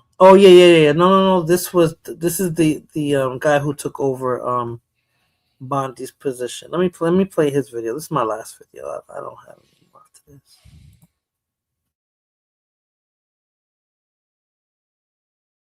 Just to clarify, is the public going to learn the identities of the men who abused the girls with the information that you're releasing? And if not, why not? And then I have a quick follow-up. You just baked in an assumption into your question that I have never said and I don't know to be true. Is the public going to learn about men that abuse these girls? Like, what does that mean? I don't understand what that means. Well, I mean, they're the men who abused the young women through Epstein's. Look, we said in July, and it remains as true today as it was in July. If we had information, we meaning the Department of Justice, about men who abused women, we would prosecute them, right? We talked about the work that we're doing. That's why I said that. I said this earlier. There's this built-in assumption that somehow there's this hidden tranche of information of men that we know about that we're covering up or that we're choosing not to prosecute. That is not the case. I don't know whether there are men out there that abuse these women. If we learn about information and evidence that allows us to prosecute them, you better believe we will. But I don't. Lying his ass off. Like you said, if that's the case, why you didn't roll out the red carpet with those freaking files a long time ago? Just shut everybody down. Yeah. Make them public, shut everybody down, and that's it. Even Melania said there's people that were on there. They were running on releasing all of those files. Those files are being hidden somewhere. They run on releasing the files. Oh, we're gonna release the Epstein file because the Democrats are gonna be exposed there. Oh, they were running on that shit, making threats, and when the Democrats called their bluff and said, "Well, release them. Let's see them. Let's see all these Democrats that you're talking about." Then they're not talking about the Clintons no more, and I believe they were in there. So I don't know how they. Yeah, because they were saying, okay, if there are Democrats in there, then show them, expose them. But they're not even doing that. All they did was releasing a whole bunch of papers redacted, meaning that where there should be sentences, there will be black bars. Yeah. All those black bars where there should be sentences. We can't read shit. That's crazy. Now, is the public entitled to see those files? Well, if it has to do with the government, absolutely. They should be able to have access for that as a matter of public record. Yeah. They are Jays with money and power. Of course, they won't arrest them. Yeah. Many of those people that have this dual citizenship, that they were talking about that they were going to prohibit people having dual citizenship. I'm sure that for these people in government, that wouldn't apply to them. Right. And there's incentives for them to the ones that the Jays that live here to go out there. There's incentives for them. They give them land, they give them jobs, they give them money. It's kind of like what they're trying to do in Argentina, because that corrupt bastard Milei, who it seems like he's related to Netanyahu. He wants to open up the country to like 300,000 so-called Israelis to enter Argentina, and they're gonna be given the red carpet treatment, given free stuff, even though Argentina is hurting right now economically. Well, maybe they'll come with some money, but that's funny because wasn't that a German wasn't that a Nazi haven back in the days? Yes, Argentina was a place where many Nazis fled to a degree. Chile too. Chile recently just elected a president, a right-wing president who is literally the son of a Nazi escape. Wow. One of the Nazis that fled to South America. Literally one of them. You can look this up. Everything that I'm telling you, you can easily look it up. Look up. His last name is Cast. I don't remember his first name, but his last name is Cast, and he was a Pinochetista. Do you remember Augusto Pinochet? Ever heard of him? No. In Chile? Yeah, he was a fascist dictator, right-wing, backed by the U.S. government. He was the one, Salvador Allende was ousted from power and ended up losing his life so that the U.S. could put in Augusto Pinochet in Chile, and it was a bloodbath. It started with purges and people disappearing and people losing their lives. But because he was backed up by the United States, he was able to do whatever he wanted. But that was Augusto Pinochet. This Cast guy that is now going to be now the president is a Pinochetista. He was a supporter of his when he was younger. And that's what the same cast that recently was in the Dominican Republic meeting with Abinader. But he has like Lebanese. Yeah. But he's not Jewish, though. No. Cast is kind of like of German descent. It says father's Nazi affiliation. His father, Michael Cass, was a member of the Nazi Party Right. in Germany, joining in 1942 at the age of 18. Yes. While Jose Antonio Cass has claimed his father was forced to conscript. Yeah, sure. They said German archive documents confirmed his voluntary membership to the party. Mm-hmm. Michael Cass emigrated to Chile in 1950, where he has established a successful food business. That's crazy. Also, he's not even Chilean. His father's from. His parents are German. Mm-hmm. Right. And that's who's gonna be who's gonna be the president now. Isn't Brazil the same way too? Isn't what? The president of Brazil?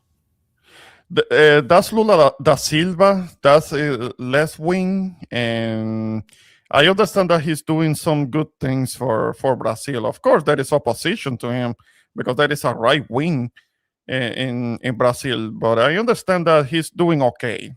He's doing okay in Brazil. So of course, Trump doesn't like him. Because in Brazil, the Bolsonaro, that corrupt Bolsonaro, when he lost the election, he tried to do a January 6th kind of thing back down there in Brazil. He tried to do the same thing. The difference is that he actually got held accountable for it and thrown in jail. And Trump didn't like it. Jair Bolsonaro. Yes. Yeah, you can look it up. Everything that I'm telling you. You put in the president of Brazil, Bolsonaro came up too. Mm-hmm. Okay. Yeah, he was running for president, but when he lost, he tried to do a coup d'état, like the January 6th shit, but it didn't.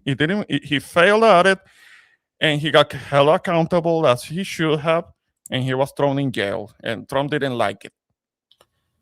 Yeah, because Trump didn't hold. Well, but he pardoned a lot of people, didn't he? Yeah, he let like 1,500 domestic terrorists. He brought them out of jail, and that's what we're dealing with. I thought that number was a whole lot smaller. No. It was like 15. It was well over 1,000. It was 1,400, 1,500 domestic terrorists that were stormed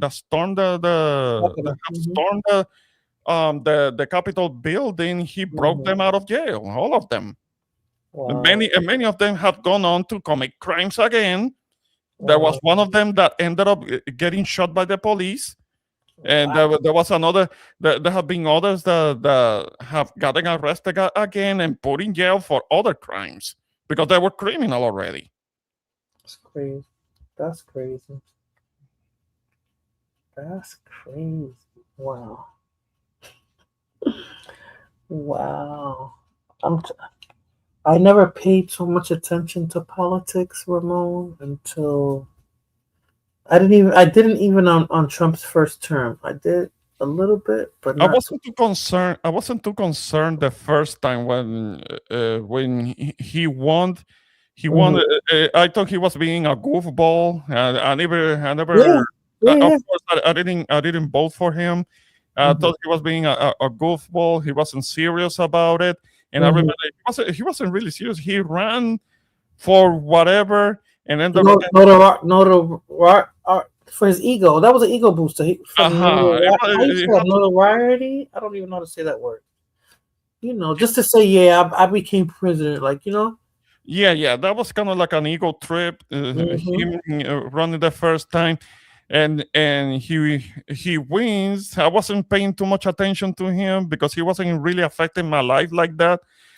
But then the following year, when Hurricane Maria hit Puerto Rico, and I saw how how disrespectful Yeah, he throwing paper towels. I was like, wow. It was no, it's just What's supposed to do with paper towels? not just the paper towels. I didn't care so much. That's all that grabbed my attention. I was like, oh my god. It's just that he went down there to bitch and complain about the fact that there were resources that were gonna be needed to help U.S. citizens on the island, and he was bitching and complaining about that. And that's when I was done with him already. And that was in 2017. I have been done with him ever since. Fuck him.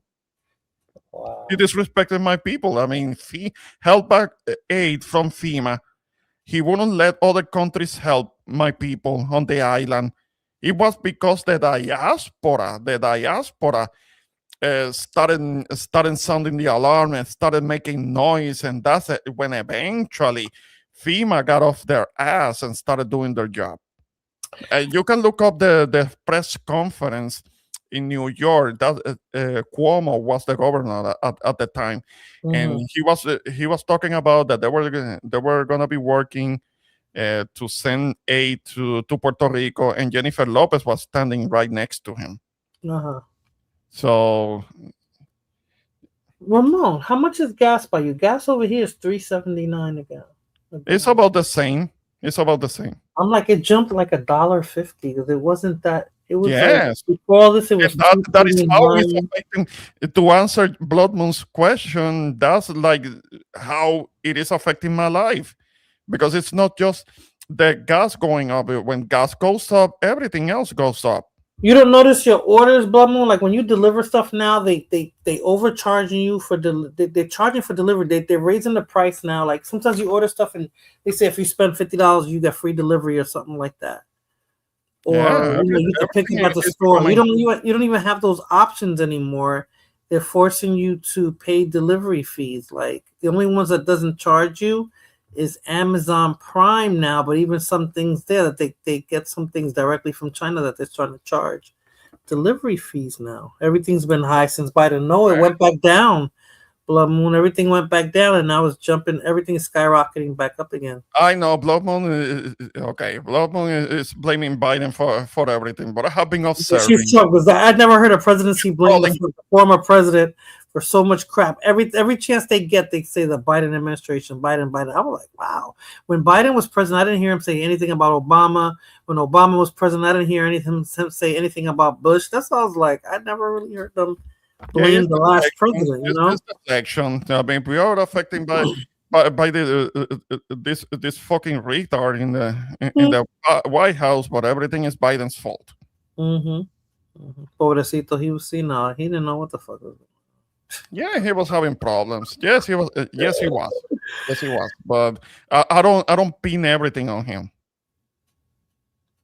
I don't think any of them are really in charge. I think they let Trump say what he wants to say, but he's being led as well, I believe. Yeah, that's why we're in this conflict with Iran, because somebody told him what to do. And they say he's making a killing in the market and all that, all the business he's generated from himself, or what he's allowed his kids to do. Well, which is against the Constitution. Which is against the Constitution. He's not doing it himself because he can't. Because, like you just said, that's against the Constitution. So he's letting his kids do it. No. But he's himself directly enriching himself. He took all that riches from the Venezuelans and put them on a bank somewhere in Qatar, something like that. That's him directly enriching himself and taking a lot of taxpayer dollars and redirecting it to Mar-a-Lago. That's directly him enriching himself. He's really violating the Emoluments Clause. And he's been doing it for years. He's been doing that for a long time. That alone is grounds for impeachment. Well, let's see what happens at the midterms. I don't know why they're dragging it off. They're trying to steal the midterms. It's gonna be a problem unless if the Democrats no se ponen las pilas, if they actually don't do their job and actually ensure that there are actual free and actually fair elections, that they might end up losing again, not because they lost, but because they got robbed. of dragging their feet because between the SAVE Act and what they're trying to do with the like I said, the mail-in ballots now they're trying to control that as well. So it's going to be They're trying to put restrictions when it comes to dates and yeah. Well, the post office is doing that, right? The post office when they used to timestamp something you would mail, so then you had coverage there. But now they're not guaranteeing that. But I'm saying that they're going to have the administration is trying to come up with these pre-printed envelopes that are going to have like a barcode on it. So you have, you know what I'm saying, that'll count as your ballot. But I'm saying, like, who's going to know what they're actually counting? Because they said his approval rating is so far down now that they was like, they know he's not going to win the midterms. But the way they're trying to control it, if he does, then we'll know that he did something. Yeah, they're gonna make it difficult for married women to vote. Because they're gonna have to have like a passport or a birth certificate that shows their original maiden name. They're trying to said create. that most people don't have passports, and it's true because if you don't ever plan on leaving the United States, you're never going to get a passport. Yeah, and then they're creating discrepancies to make it more difficult for married women to vote. And they're talking about toll taxes, and which is it should be poll taxes, I should say. Yeah. And they might want to use the ICE Gestapo to intimidate people at the on election day, to intimidate people. Yeah, they could try all of that. All of that is being talked about to keep people from voting, people that can actually vote. That's crazy. That's crazy. Oh, but like I said, I can't wait what this week is going to reveal, because I know it's going to be at least 2 or 3 things that's going to make our heads spin, starting with Melania. It's going to be more garbage, more circus, more BS. And I think it's going to get more interesting. I don't know. I personally think the country is better off now than it was last year. How has Trump's presidency affected you positively, Blood Moon? Tell me that. How has any executive order that he signed or any laws he's enacted have positively enriched your situation in your life, your day-to-day life? What has he improved? Because I can't say he has anything. Really, the country is better off last year. How's it better off? Only right wingers say that. But there has to be some like backing with that. You can see we're in another recession. We're like right there. Yeah, we have been in a recession for a while already. We are in a recession. This is an induced recession. We're going to be going through. We may go through oil shortages. Yeah. Supposedly, the government took control of the oil in Venezuela, but we're still going to go through shortages. I'm trying to say this in Blood Moon's voice. I have it in my head, though. She said, I don't see those nasty cross-dressers all over social media. I don't see all those illegals committing crimes in New York City. I'm still chilling. The crimes in NYC are still happening. I'm not on NYC. The crimes happen because NYC is densely populated, so you are going to have more crimes there. Yeah, or am I mistaken? Or am I mistaken? Tell me, because I'm not from New York. No, for sure. So, talking about the illegals. But I don't know. I don't see anything. And where's my check? He said he was supposed to be getting a check. I ain't get my check yet. Of course, there was supposed to be a check for like $2,000. There was supposed to be another check for like $5,000. There was supposed to be the dividends check for the tariffs. What did Elon Musk promise us? Right? What did he say we were gonna get? He committed robbery. That was another one who who And I runs thought he was the one the that was going to run. I thought he was the one that was going to run Trump. Boy, did they fool us with that because he was starting to feel himself. Oh, he did spend I don't know how many millions to win the election for him, so he got something out of it, and it's basically we're not hearing so much of him. He got his cut. Contracts. His contract and getting control defund departments that were investigating him. It's crazy. The real waste, fraud, and abuse, the robbery. That was a fucking robbery that he committed. I mean, that should never happen again. This is somebody who got in the country over fraudulent ways. Because I know that he's a citizen now, but he's still South African. He's South African. He can go back. He can be deported. Well, I thought he was an African American. I thought he became a citizen. Blood Moon actually made a point now with this. She said the Venezuelans were all over the city.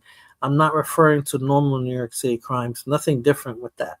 So it's the additional crimes committed by the illegals that were brought here and stayed in those fancy schmancy hotels. Did they get rid of them already, Blood Moon?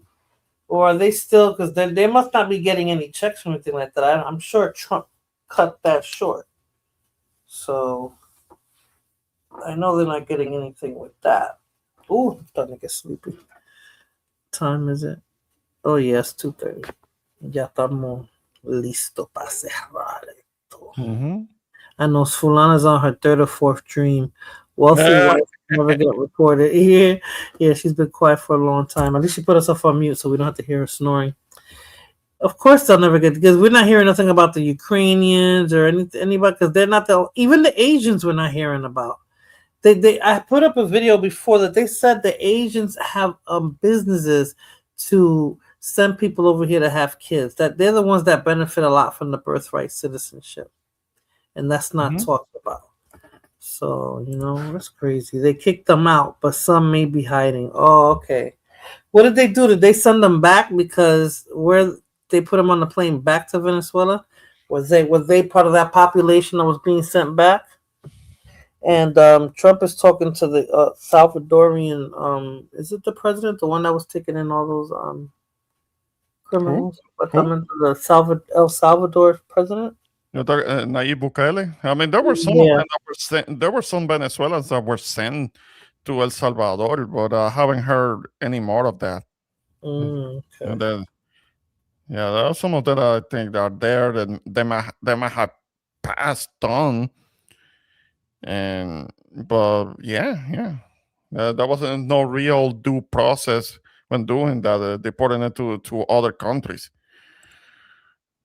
I don't even know. I know they arrest them for a while. Oh, okay. And Maduro's trial is coming up soon too, right? It's gonna be that. Okay, that's gonna be another circus. Because what exactly? Because what exactly are gonna be trying him for? Because I think the crime is that they took him out of his own country, regardless of what he was there. Nobody. He was kidnapped. That was a kidnap. Right? Yeah, exactly. That's what I'm saying. That was the crime. He wasn't ousted out of his position by his own government, and the regime, the so-called regime, is still in place. He didn't change anything.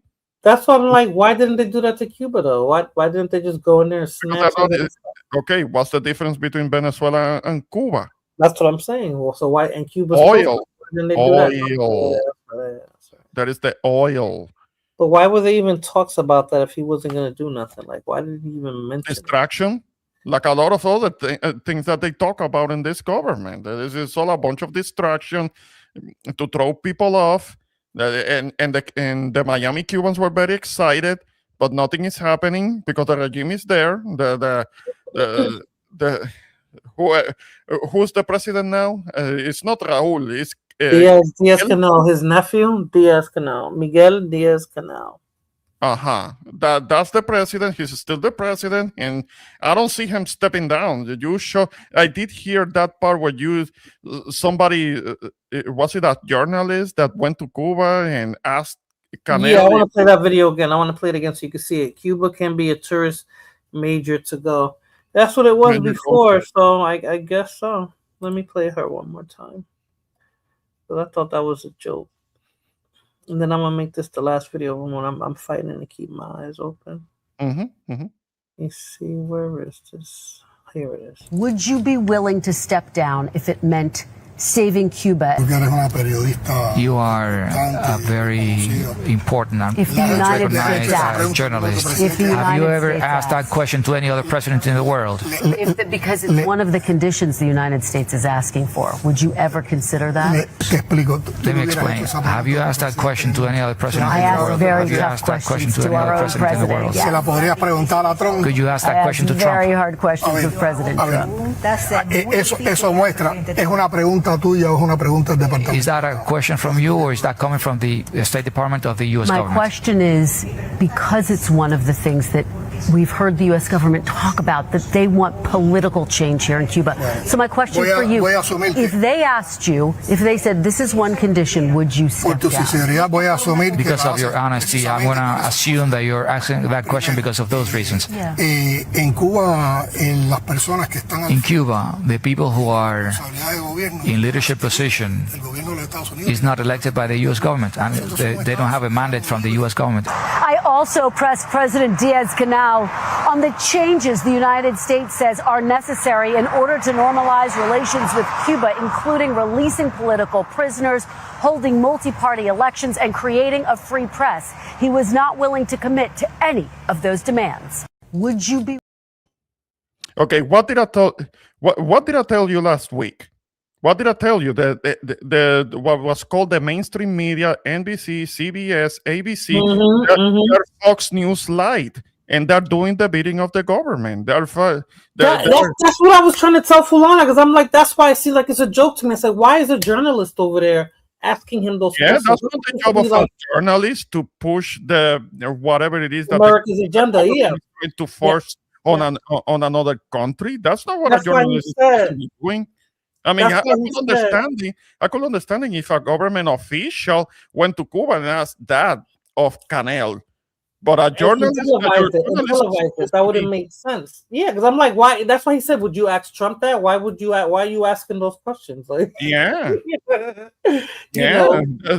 Fox News Light. That was NBC. That was from NBC, right? NBC. That was NBC. Yes. I told you. Those networks are under threat. They could get their broadcasting licenses pulled. That's why they're doing the bidding of the government. She was speaking, asking those questions on behalf of the government. She should. Yeah, like I'm like, why are you asking those questions? If you're there to, as a journalist, that's not journalism what she was doing. That's not journalism. Yeah, that was pushing government's agenda. Yeah, putting pressure on behalf of a government. That's not journalistic integrity. Right. Yeah, she should be taken off the air. That's how I viewed it when I was like, why did she go there to interview him? Like, what unless you interviewing him about himself and how he runs his country or whatever, but you're not there to ask him those kind of questions. And when she was like, "Oh, he didn't want to answer it," why would he? Okay, Globon she's missing the point. It doesn't matter if it was a Cuban, if it is a Cuban journalist. Maybe Vance could have went over there to talk to him. Who was going to ask the same questions? It will be a problem too. I mean, because that's not journalism. That's putting pressure on behalf of the government. Yeah. That's crazy. That's why I was like, I don't know. It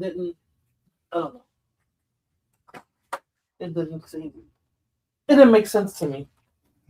No, it didn't. She had no business saying that. She had no business asking those questions. She was pushing the government, what the government wants, pushing pressure, putting pressure on behalf of the government. That's not journalism. It was a question, not a demand. Yeah, but it's like, I don't know. No. She was low-key demanding. She was low-key demanding that he steps down. She put it in the form of a question, but she was putting pressure pressuring him into to agree to step down, because they will take that as him capitulating. Yeah, that's why he was like, "Why are you asking those? Like, you know, would you Yeah. ask Trump those questions? Like, you know, I mean." No, he was low key issuing a threat. I will take it as a low key threat. Like there could have been an attempt on one slide. You know that for decades the government was trying to kill Castro. You know that. Oh yeah, several times unsuccessfully.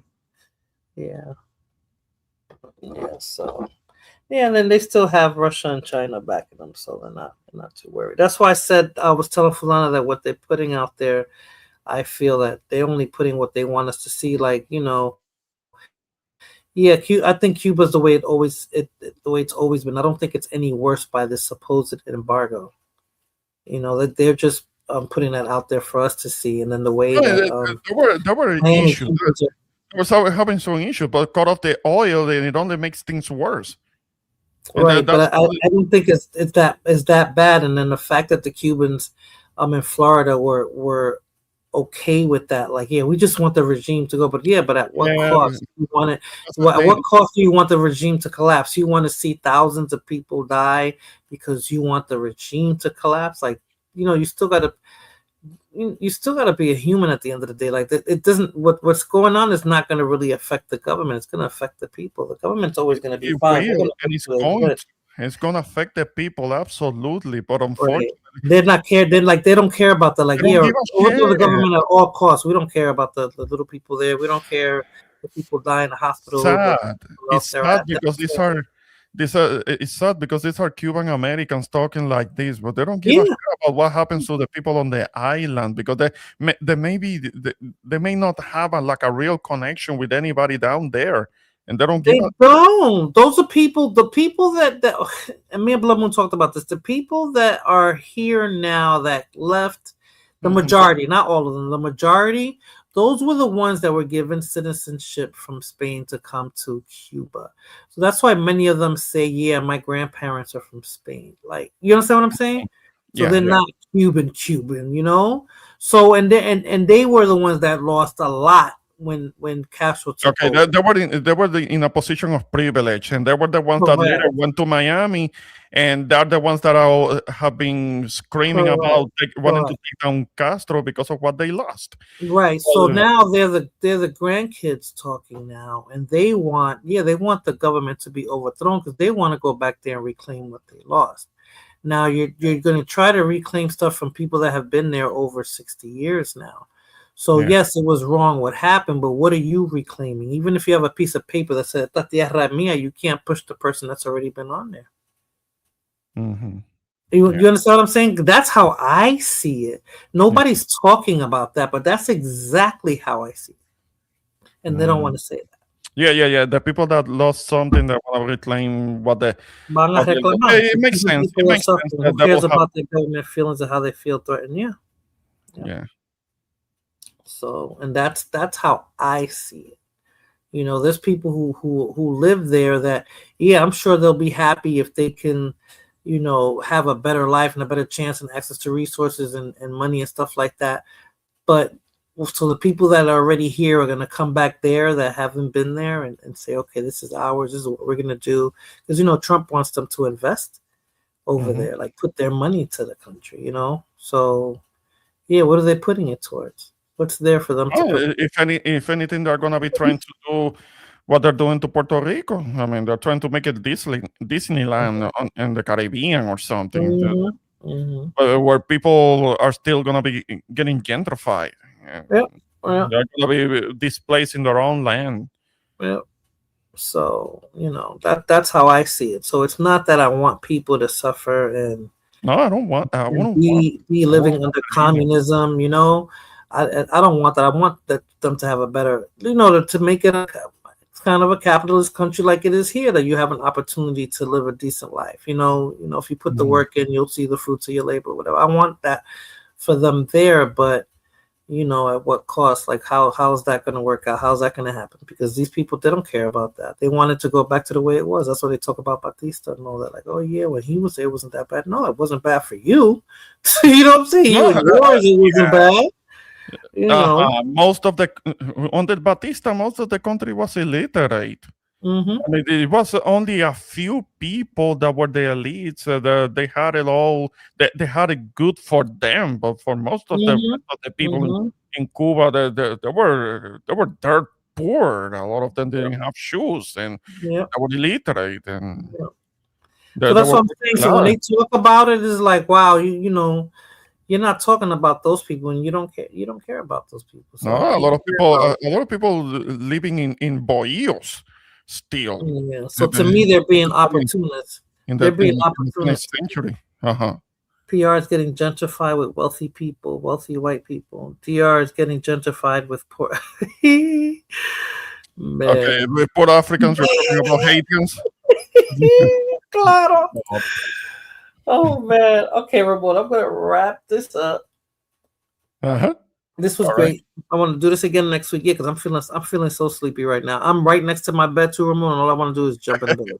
Right. No, definitely. No, the only reason that I'm not sleeping myself is because I just took a nap. So, and I'm up now. So, but definitely, let's do this again. This was fun, and we'll hang out again. Thanks for having me on your stream. Of course, and I know we're going to have something to talk about next week because I'm telling you, Melania is setting us up for what's to come. So I know we're going to have another topic next week on what the hell is going to transpire because of that little speech she gave. So she needs to be deported too.